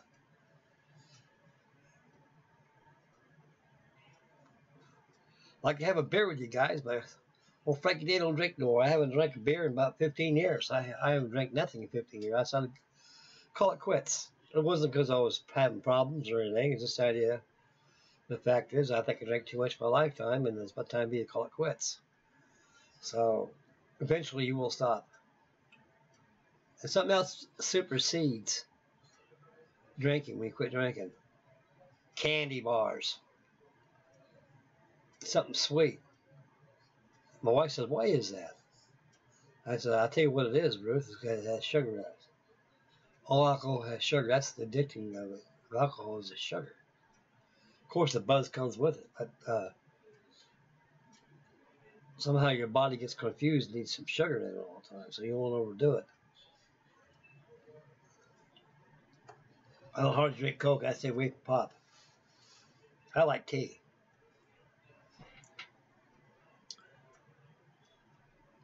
5 messages. I got some messages coming in. I guess the bandwidth is very slow tonight, guys, on the chat board. You get a lot of people on there, but it's okay. That way I can answer the questions you're very singly down the list here, and that way I can answer them and get you guys' attention. Oh yeah, the long wagon, the wagon of sobriety.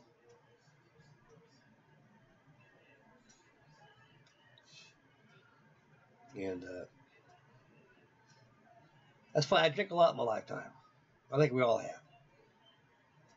Eventually, you give up on it, you know. I say, you know something, man, I just get tired of having a few beers and wake up next day like you feel like somebody did a tap dance on your head, you know. And like the old saying, get tired of being sick and tired of being sick and tired, you know. But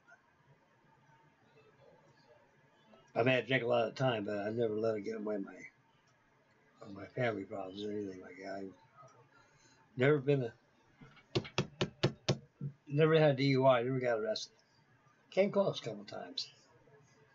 But, geez, nowadays you got to watch out for that stuff. They really get you. It's all about this. They don't punish you once. They punish you about 5 times. They get your car, they get you, your insurance rates goes up. Take your license for 6 months. It ain't worth it. I'd say heck with that mess. Build plastic, it's safer.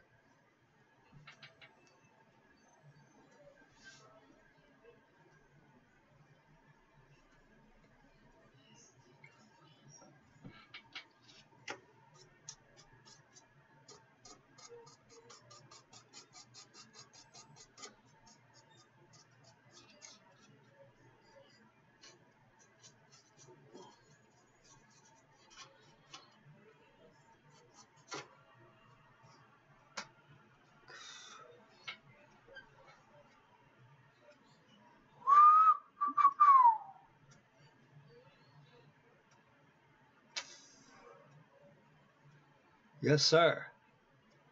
Man, I like this broadcasting thing. That's free too. You upload it, you know, for an encoder. Encoder. This is wonderful. Now I can really get my Hangouts going now.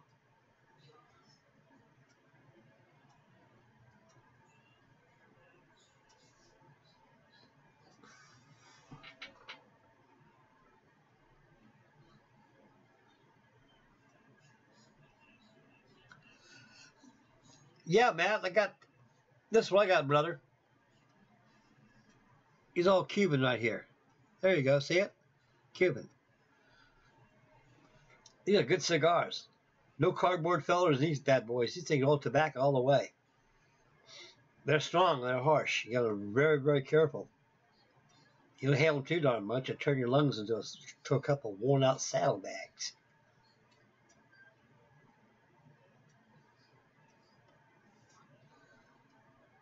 And I love my cigars. I've been smoking cigars since I was in the Navy. I guess I was my second enlistment when I was in. I started puffing on the first cigar I smoked was a Dutch Masters. Dutch Masters Presidents.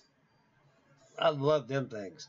All of a sudden I had a little I knew there's a lot more better cigars out there than these things. El Producto, Excepcionales, they were one of my favorites. Little stubby little things, but them things sure were good. I could smoke a pack of them things up in a day. And I got the Windsors, they're good. And I used to have I get my cigars from Thompson Cigar Company out of Tampa, Florida. I got a subscription of them. And they always send me catalogs of specials coming up. And what you do is you can sign up with them like that and use your credit card, debit card, whatever there is. And I got a debit card. That's the only credit card I got, and I'm the banker. And I know it goes in my account, but don't come out. And so it's always, I think debit account is the best way of having a credit card because it's your own money. No interest, no nothing. You run out of money, the card's a dead duck. So it's always good to have some cash in your kick and also have a debit card.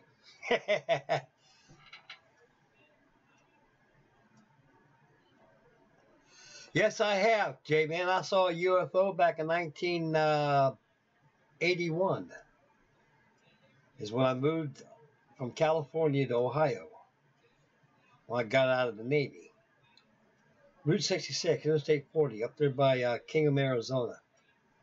Going all the way through there before you go to Albuquerque, New Mexico. I remember one time I was driving a 1975 Dodge Tradesman D100 van, one of the first conversion vans. Had a 318 motor in it. And we're going down Route 66. I had to take a leak. And went outside and I looked up in the sky and I seen something. I said, "Brother, come here, take a look at this. What do you see up there?" He says, "Yeah, it's not doing nothing. It's got lights on it." It had all kinds of, it looked like a jello mold with lights around it. When I seen that, that was something. With no optical delusion, no helicopters, no choppers, no weather beacons, no weather balloons, no nothing. So I went to the Phillips 66 gas station, get some gas, and told the guy about that. Yeah, you're about the fifth guy that's seen that. So they exist. That was probably some kind of experimental thing that the NASA's working on. Okay, Mr. Buscane just picked up new set of decals for the old monogram 1/32 scale F3F from Yellow Signias. Yellow Wings. That's a beautiful airplane. I want to tell you something. That monogram, that's the best thing they ever did. I think I got one over here somewhere. Yeah, it's over there. Take the prop, pull it out, turn it, and the wheels will fold in and out. I've got about 4 or 5 of those I built already, and I got about 9 or 10 on my stash. And they're a very good airplane. I mean, they're one of the most intricate gimmick models ever produced by Monogram. You know, when they first came out as a historical series, you know, I was like, man, this is really neat. You know, but that landing gear was very fragile. You have to be very careful. You can't play with it like a toy. You know, it's only good for about, you know, for a while. We ain't gonna peter out on you, but you got. The only thing about it is I had problems with it is the shaft. The landing gear stays together very well. Don't you can play with it all night long, it don't break. But the most problem is that propeller shaft, because when you get one twisting it, it gives in time, it'll break. And it says use machine oil. Never use machine oil in there. What it does, it distorts the plastic and causes all your plastic to come off. Not a good idea. Yeah, that's a very good idea. That Mr. Buscane is get those aftermarket decals. It's probably a lot better what they give you in the kit, but there's so much out there in the aftermarket field. It's incredible what you can see out there.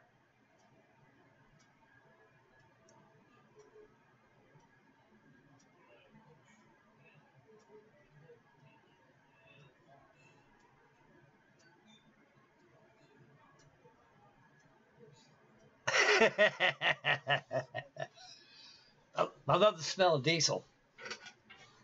Every time I smell diesel, it reminds me of board ship in the Navy, man. I'll tell you, I go in the bar when I used to drink and sit there like that, get up work, have a couple beer with the fellas, you know, and I can smell a truck out there diesel. Boy, you know what it smells like to me? It smells like diesel to me. That's a good idea. It is diesel. But it smells like something that reminds me of being aboard the Navy, you know. You go aboard a ship, you got all those engines running like a blower system running on diesel. You can smell that diesel a mile away aboard ship. It reminds me of the days of the Navy, smelling that diesel. I can imagine what John Wayne would say right now. Dayed out stiff and beat diesel like a dayed out sunshine, kid. That's a good one, Matt. I love it, buddy. I wish I was down in your country. We have so much fun together. You know, I love I love being in Australia and go to England and places like that, you know. I've been throughout the South Pacific, you know, all my life. Islands all over, Kenya, everywhere. And Guam, St. George's, all through there. And I've always wanted to go across the pond on the North Atlantic side. There's so much beautiful country out there. Even land under, too. It's beautiful country out there. Or have me a few couple roos for pets. They probably kicked the shit out of me, too, a couple times. Gotta watch out for them devils.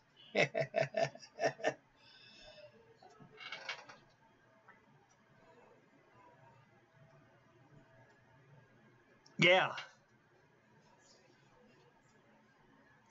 That golf box like the F3F map.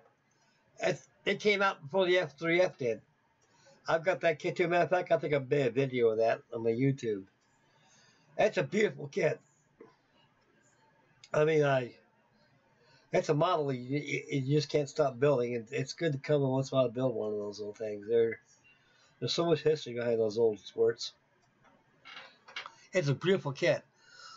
If you, it's called scale, excuse me. It's called scale model products, something like that. They got a whole landing gear set for that made out of white metal. So you could place that with the white metal landing gear parts. Only thing the dumb clucks didn't do is they should have made the shaft out of metal. Then that landing gear could work forever. You'll never have to worry about breaking.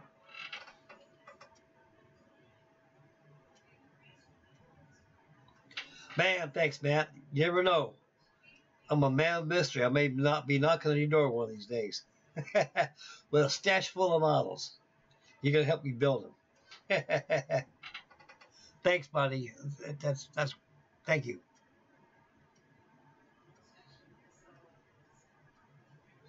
Amarillo Slim. Yeah, and Mary Sue, too. Side cleaners.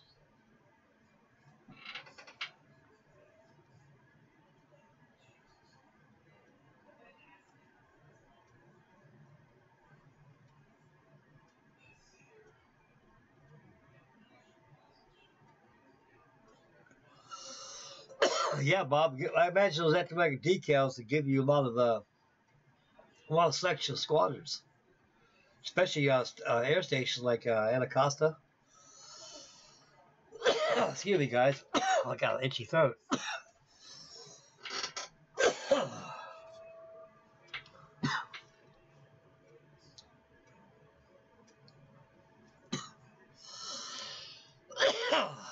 Excuse me, guys. Oh, heck yeah. I'm for it, Matt. I'll do it. I got about 8 9 in my stash.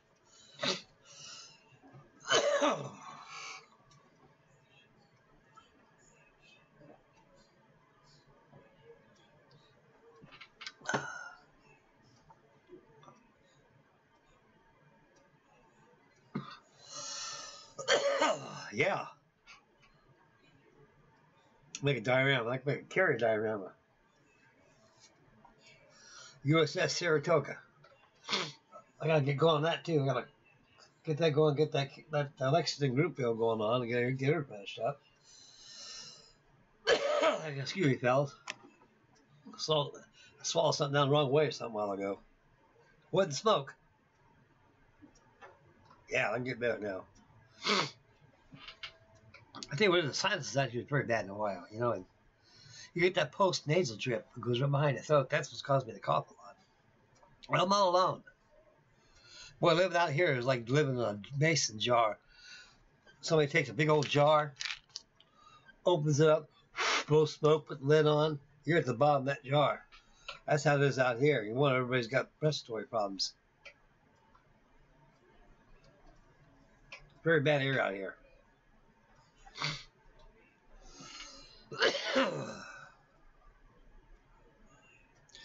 Okay, Vance. Thank you very much, dear sir. And God bless you. Make Mama happy and take care of yourself, sir. Thank you very much for joining in. And I got more coming. I got one Friday night coming up at 7 o'clock, so I'm sure to be there. Thank you, sir. God bless you.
I think later on tonight, I think I'll watch Smooth and the Crew.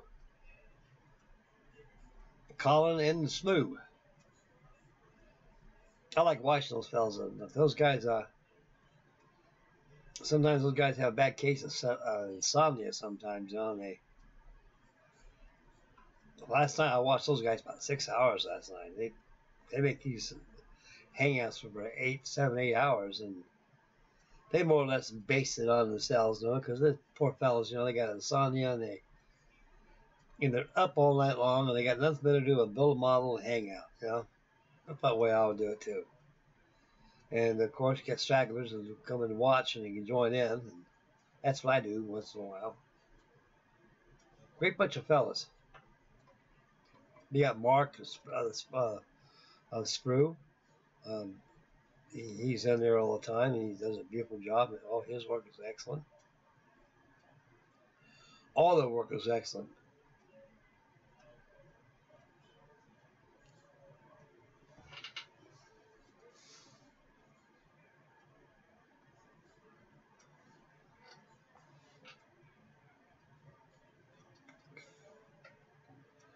Stream health is excellent. Man, I can't believe it. This got a good hangout going here.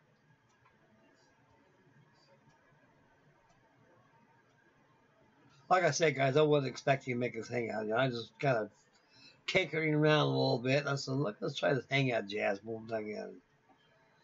And so far, I was having some problems. I said, man, what is the problem I'm having on this thing? And so they're not getting any data from YouTube to my encoder. So I said, aha. And they mentioned about stream key. No wonder. So I copied my stream key, pasted it on my broadcasting software, and bingo, here I am in the flesh.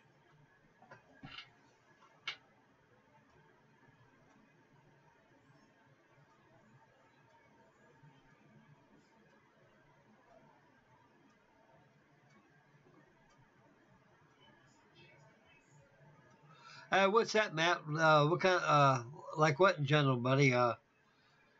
Here, kits?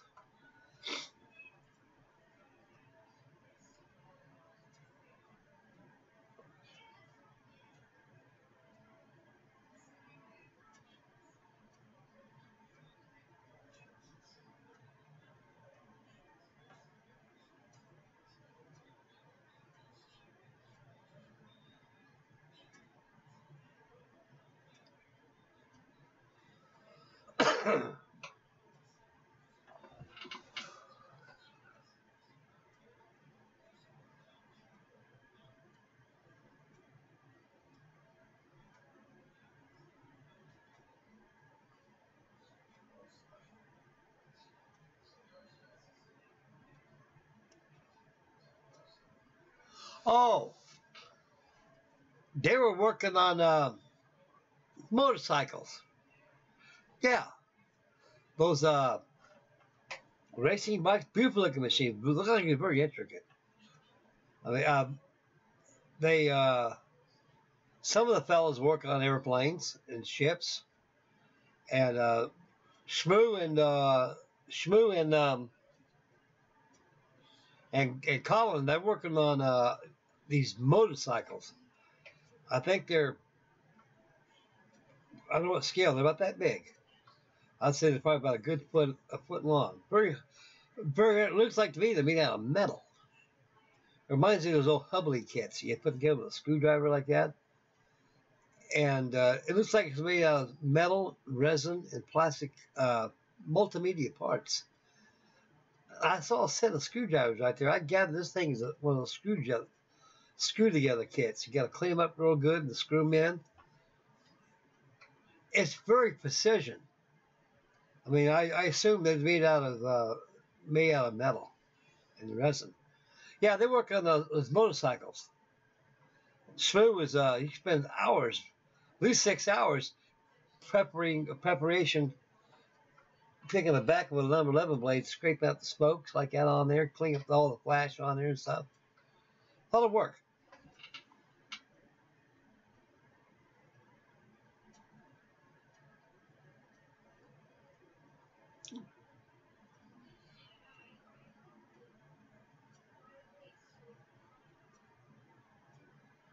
Oh yeah, yeah, Bob. Those are good squadrons right there, buddy. I mean, the only decal sheet that I got on my original 1/32 scale Grumman F3F flying barrel Yorktown markings had the red cowling, red band, and the red chevron and the red tail.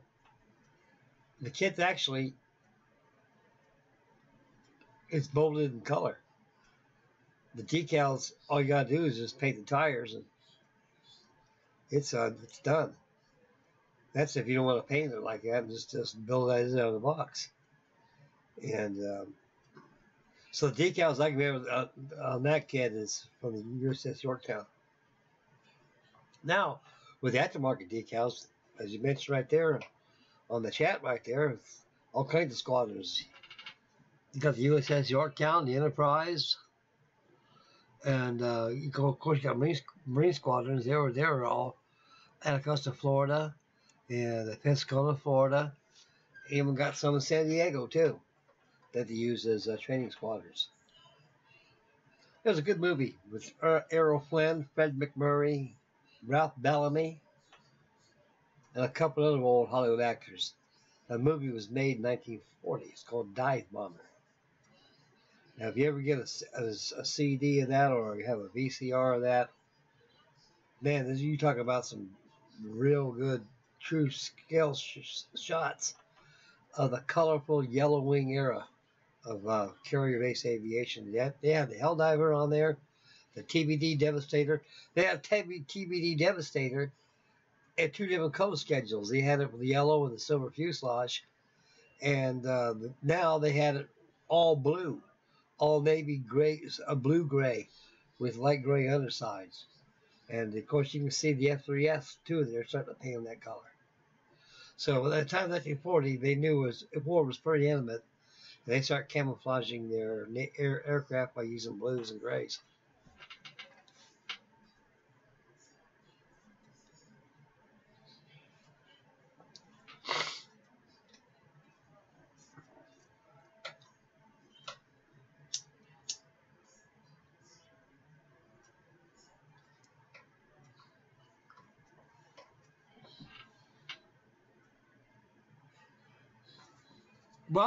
Robert, take care, dear sir. Thank you, sir, for tuning in on my hangout here. I'm very honored, and we'll see you Friday night at 7 o'clock. That's when Frankie Day be back on the air again. And we'll have a marvelous hangout again, sir. Thank you. Make Mama happy. Take care of yourself and your family, and God bless you, sir.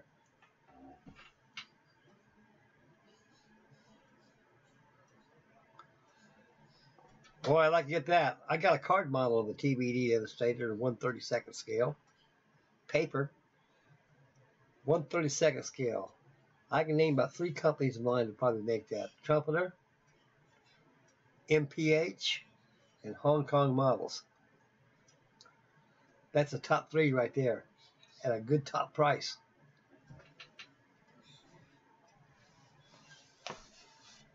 We make a lot of these 1/32 scale airplanes, fellas. Old dudes like us can't see too good, so they can make them bigger so we can see.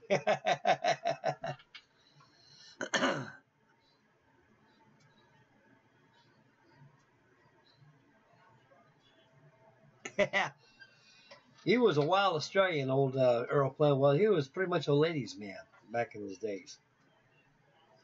Guy drank a lot. Yeah, he was, I think alcoholism killed him. But he was a playboy. I think he had a lawsuit against him one time. Underage. Yeah, I think he had sex with an underage girl, and he didn't know it.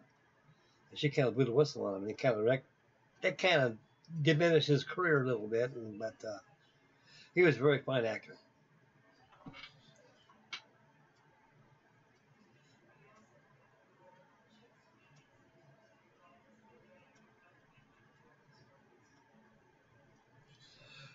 Dew Dobbins, doing very fine, dear sir. Thank you very much for tuning in on my successful first hangout. And I'm very honored, and thank you very much, sir. I've been here for about a good couple hours so far, and I'm really enjoying myself very immensely. And since you tuned in now, I have another hangout coming up this Friday at 7 o'clock, so be sure to tune in then. And we'll have I'm going to see if I'll be able to get some links sent out to you gentlemen. Then I can have all your pictures posted up on my broadcasting channel right here. And I can see your face, you can see me like you see me now, and we'll have a marvelous show. Thank you very much there, sir. Any questions you got you want to answer, I'll fire away in the fly.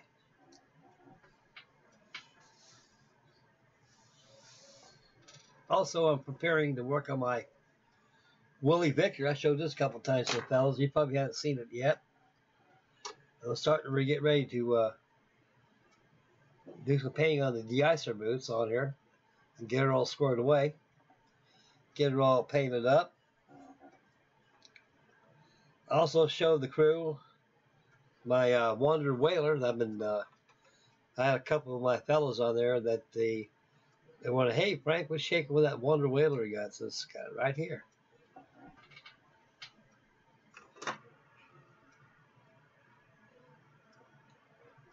So I'll be doing that. It'll be the first build on the wintertime. We'll be getting on that. We'll get that finished. I got a good place where I'm going to put that at too when I get done.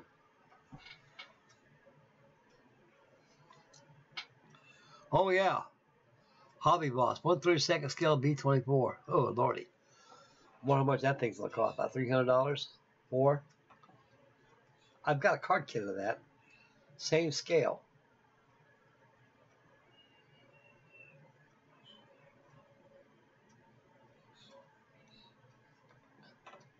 Like I say, some of these big old 1/32 scale, like a Lancaster. Oh God, what a price tag them things carry on. Plastic is getting so astronomical nowadays. It's incredible.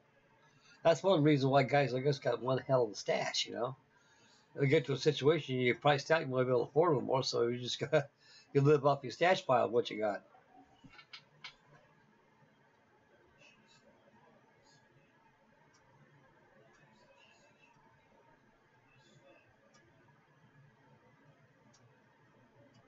Yep.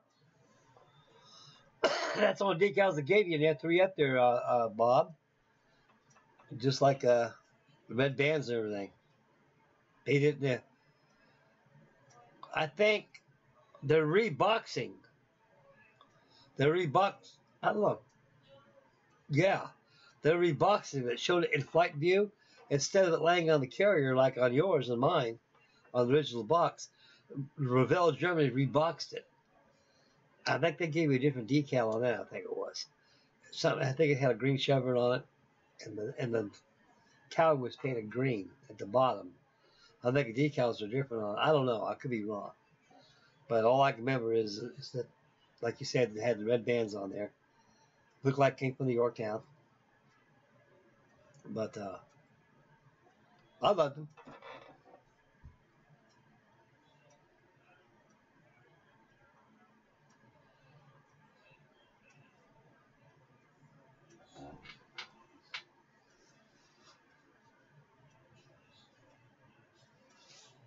That's it. Yep.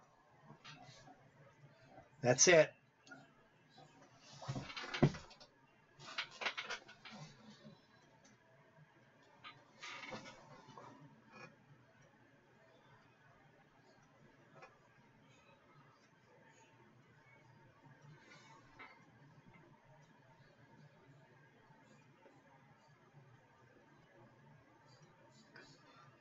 I did a card kit of that, Bob.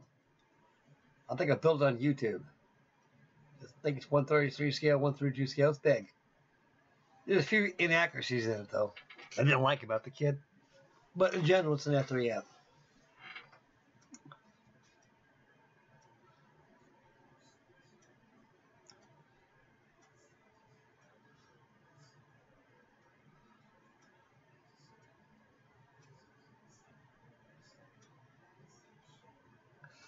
Yeah, James, that Wanderer Whaler, it's a good kit.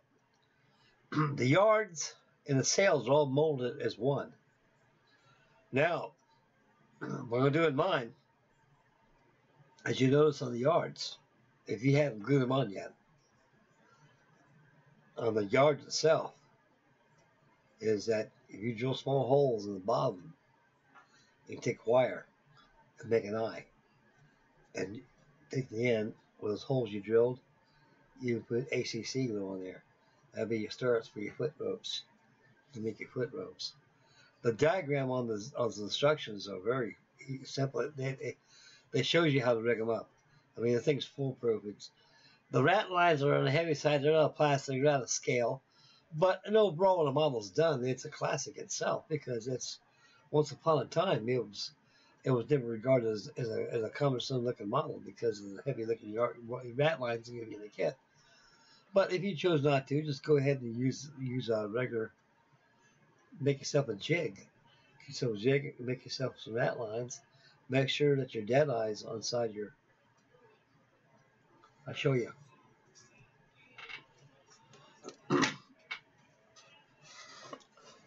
This water sure is getting around tonight. On your dead eyes right here, when you got your mast stepped up there, you can take your rigging line and go up this way. For your rat lines, you take glue. Take your tube type cement and you blob on your rat lines. You take a piece of thread, put it across there. Make sure it's beeswax first, till it's all the way up. Then you take your ACC glue and put a blob on there just to reinforce it. Then you take yourself toenail clippers, clip off the better ends. You got yourself some new rat lines on this thing. Also, make a jig. Do the same thing. If you're going to go through all that, just go ahead and use the kit's rat lines. That's what I'm going to do in this one. It's just right out of the box. It'll come out very handsomely.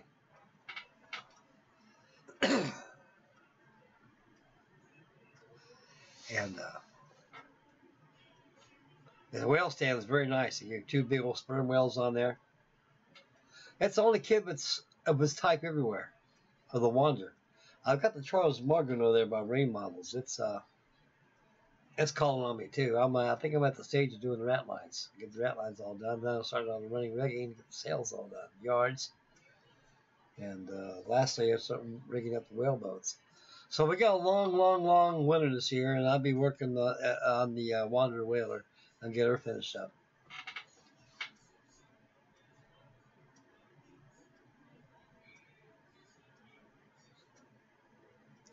Yep. You know something, Bob? I got about 5 of those in my stash. And all 5 of those are 1965 vintage. I think I paid $10 for them. All 5 of them. They come with a pre-painted hull. I loaded up a bunch of them when I was in the Navy. I came home from leave. My ex-wife, Brenda, she passed on me before I got married to Ruthie. And she always asked me, Frankie, we can do all these. You got the same thing right here, so you know something? Because they're going to make these anymore like this. These original molds, releases of the kits. They'll release it, they probably won't give you all the features like a pre-painted waterline, which they didn't. They stopped that back in 1969. They had no more pre-painted hulls on their kits. I've got one old iron size down below, Revell one, of that kit. All I got to do is rig up the mizzen mast and it's done. I've got a blue jacket kit of that, made out of wood I got from my father. It's 1932 release. Very ancient and old.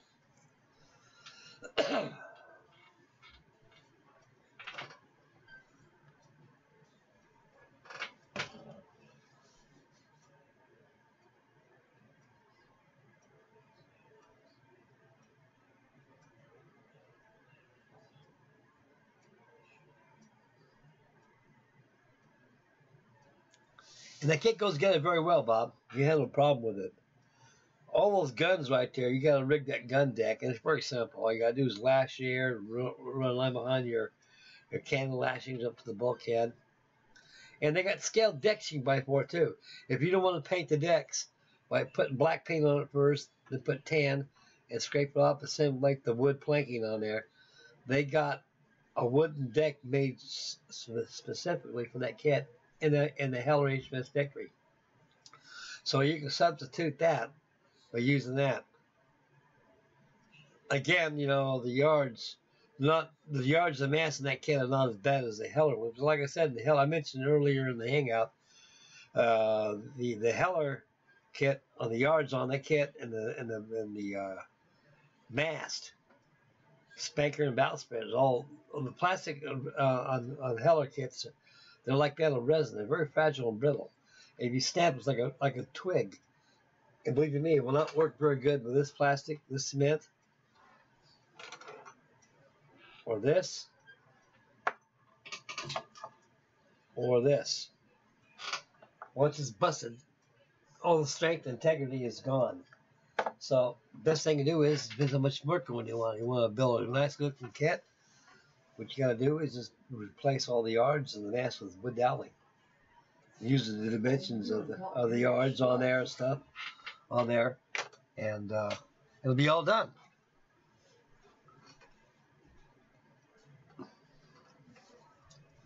And you have a good time. Goes together very well, Bob. Just give me a couple seconds, guys. I gotta use the men's room. I gotta feel the plumbing. Just give me a couple seconds. Put something on the chat line right there. Well, Frankie did get back with you.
Okay, I'm back. That was quick.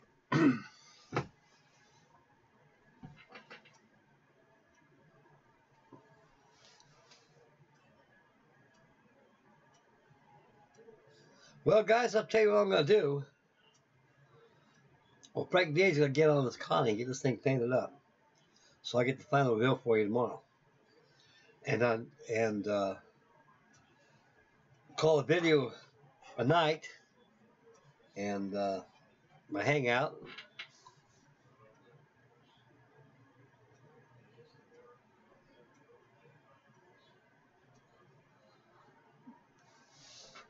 Well, Bob, the vinyl rat lines on that kit, on the new release, on the old release kits, like the one I've got, they're a lot more meatier, a lot more stronger, what they give you. The rat lines on the kit nowadays, somehow how they're preformed, they'll break very easy. I think it's best if you just go ahead and replace those with make yourself a jig. Now Heller's got these jigs you can make. I think I had one hang up here a while ago. I took a darn thing down like a nerd fool. It's a jig shaped like this, and the bottom is supposed to be where your dead eyes, where your here, the channels, right here, where your channels cross here. And so what you got to do is either make yourself a jig, use this spacing, this part here, all the way up to your first platform, down. Or once you got the first mast up, don't go any further. When you stick the first mast in, you take your line and seize around your dead eyes, up around your mast to your platform, back down to the one over here, until they're all up like this. Then take the blob of cement and you glue a dab here, a dab, and a dab all the way up. And you take your beeswax thread or line, whatever thread material you use, straight down to it straight and glue them on those blobs. And you'll notice your rat lines are forming up. Then use this very carefully. Use a mask on your face, an eye care. You don't want none of these fumes on you. And just dab where the glue is at. When you get done, take toenail clippers and snip off the ends. You got perfect outlines. Do it at the first level only. Then you take the other mask up and do the same thing. Then it's all done. That's called your standing rigging. That's how I do it on that. Now, the rat lines on the kits nowadays are not very good compared to original release kits I've got. So I don't know. I haven't bought an old Ironsides that's released right now, but I imagine that they're about the same. What I would do, if you can't use the kit's rat lines, go ahead and replace it with your own. Make a jig or just do that method I showed you in my Wanderer and Whaler. And you're all set there, Sir Robert.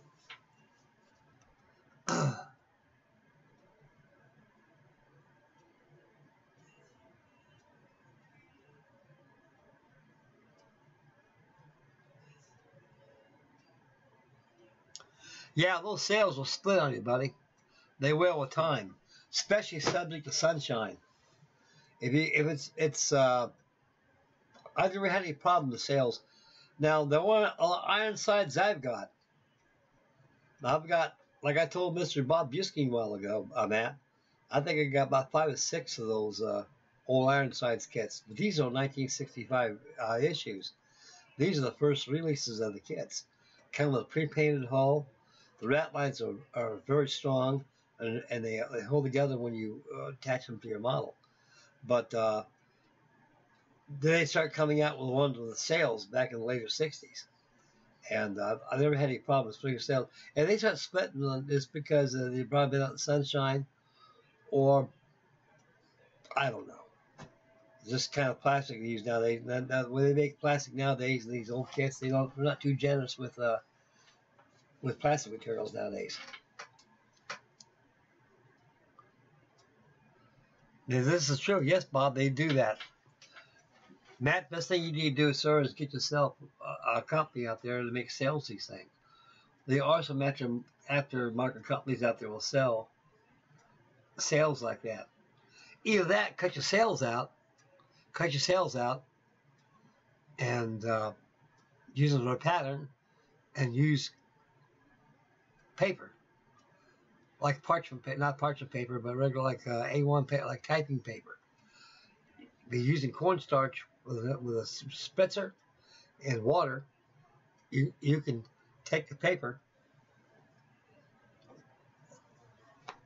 and take a round object like this, big one, of course, like a beer can or a big can, and lay the paper over it and squirt it with starch to let it dry. When you pull the paper off, it'll be all stiff. Then you go ahead and sew in your reef lines, put it on there. You'll want to use a little cloth on the plastic model. The weight will snap those yards off unless you replace it with wood doweling. That's what I do.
Yeah, Matt, that'll work.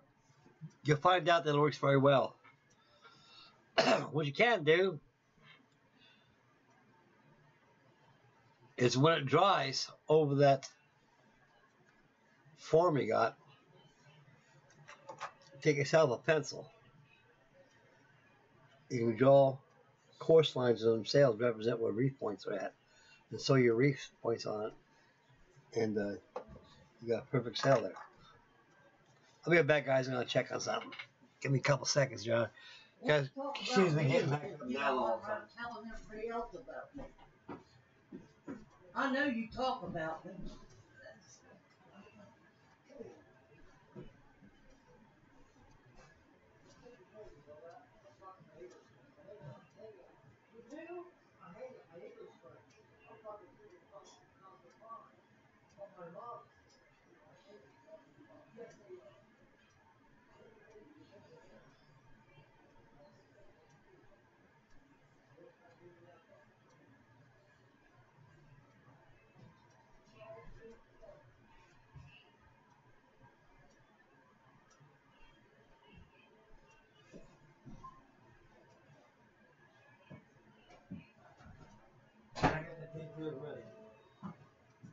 Oh, where was it?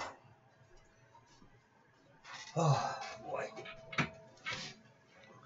Okay, guys, I'm back. I'm sorry about getting back up down all the time. You're right, Mr. Busking. Bob, I'm ready to go to bed myself. I'm ready to go to bed myself. I got to get this Connie going. Look, fellas, next hangout's going to be this Friday, 7 o'clock at night, I promise you. I know how to do it now. I got everything all squared away. And I'd like to thank everybody out there for tuning in on my video, on my hangout. I'm very honored each one of you guys. Thank you very much. This means a lot to me. It's my first successful one, and it's going to get better and better all the time. And so stay posted tomorrow on YouTube at the final reveal for the Connie. And we'll get started on the Lysander, get that thing going until Mr. Warren Blanchard across the pond gets the Spitfire group build going. Then I'll be shaking on that coming your way. Okay, this is Frankie Day signing off. God bless you guys. Make Mama happy always. And take care of yourselves. Stay focused. Spend wisely. And we'll catch you guys 7 o'clock next Friday for the hangout. And love you guys very much. Thank you very much. God bless you. Frankie Day signing off. Frankie Day Models. This is the hangout. And I'm going to go airbrush my Connie and listen to Smooth the Crew. Okay, boys. Take care, gentlemen. God bless you, fellas. I love you guys.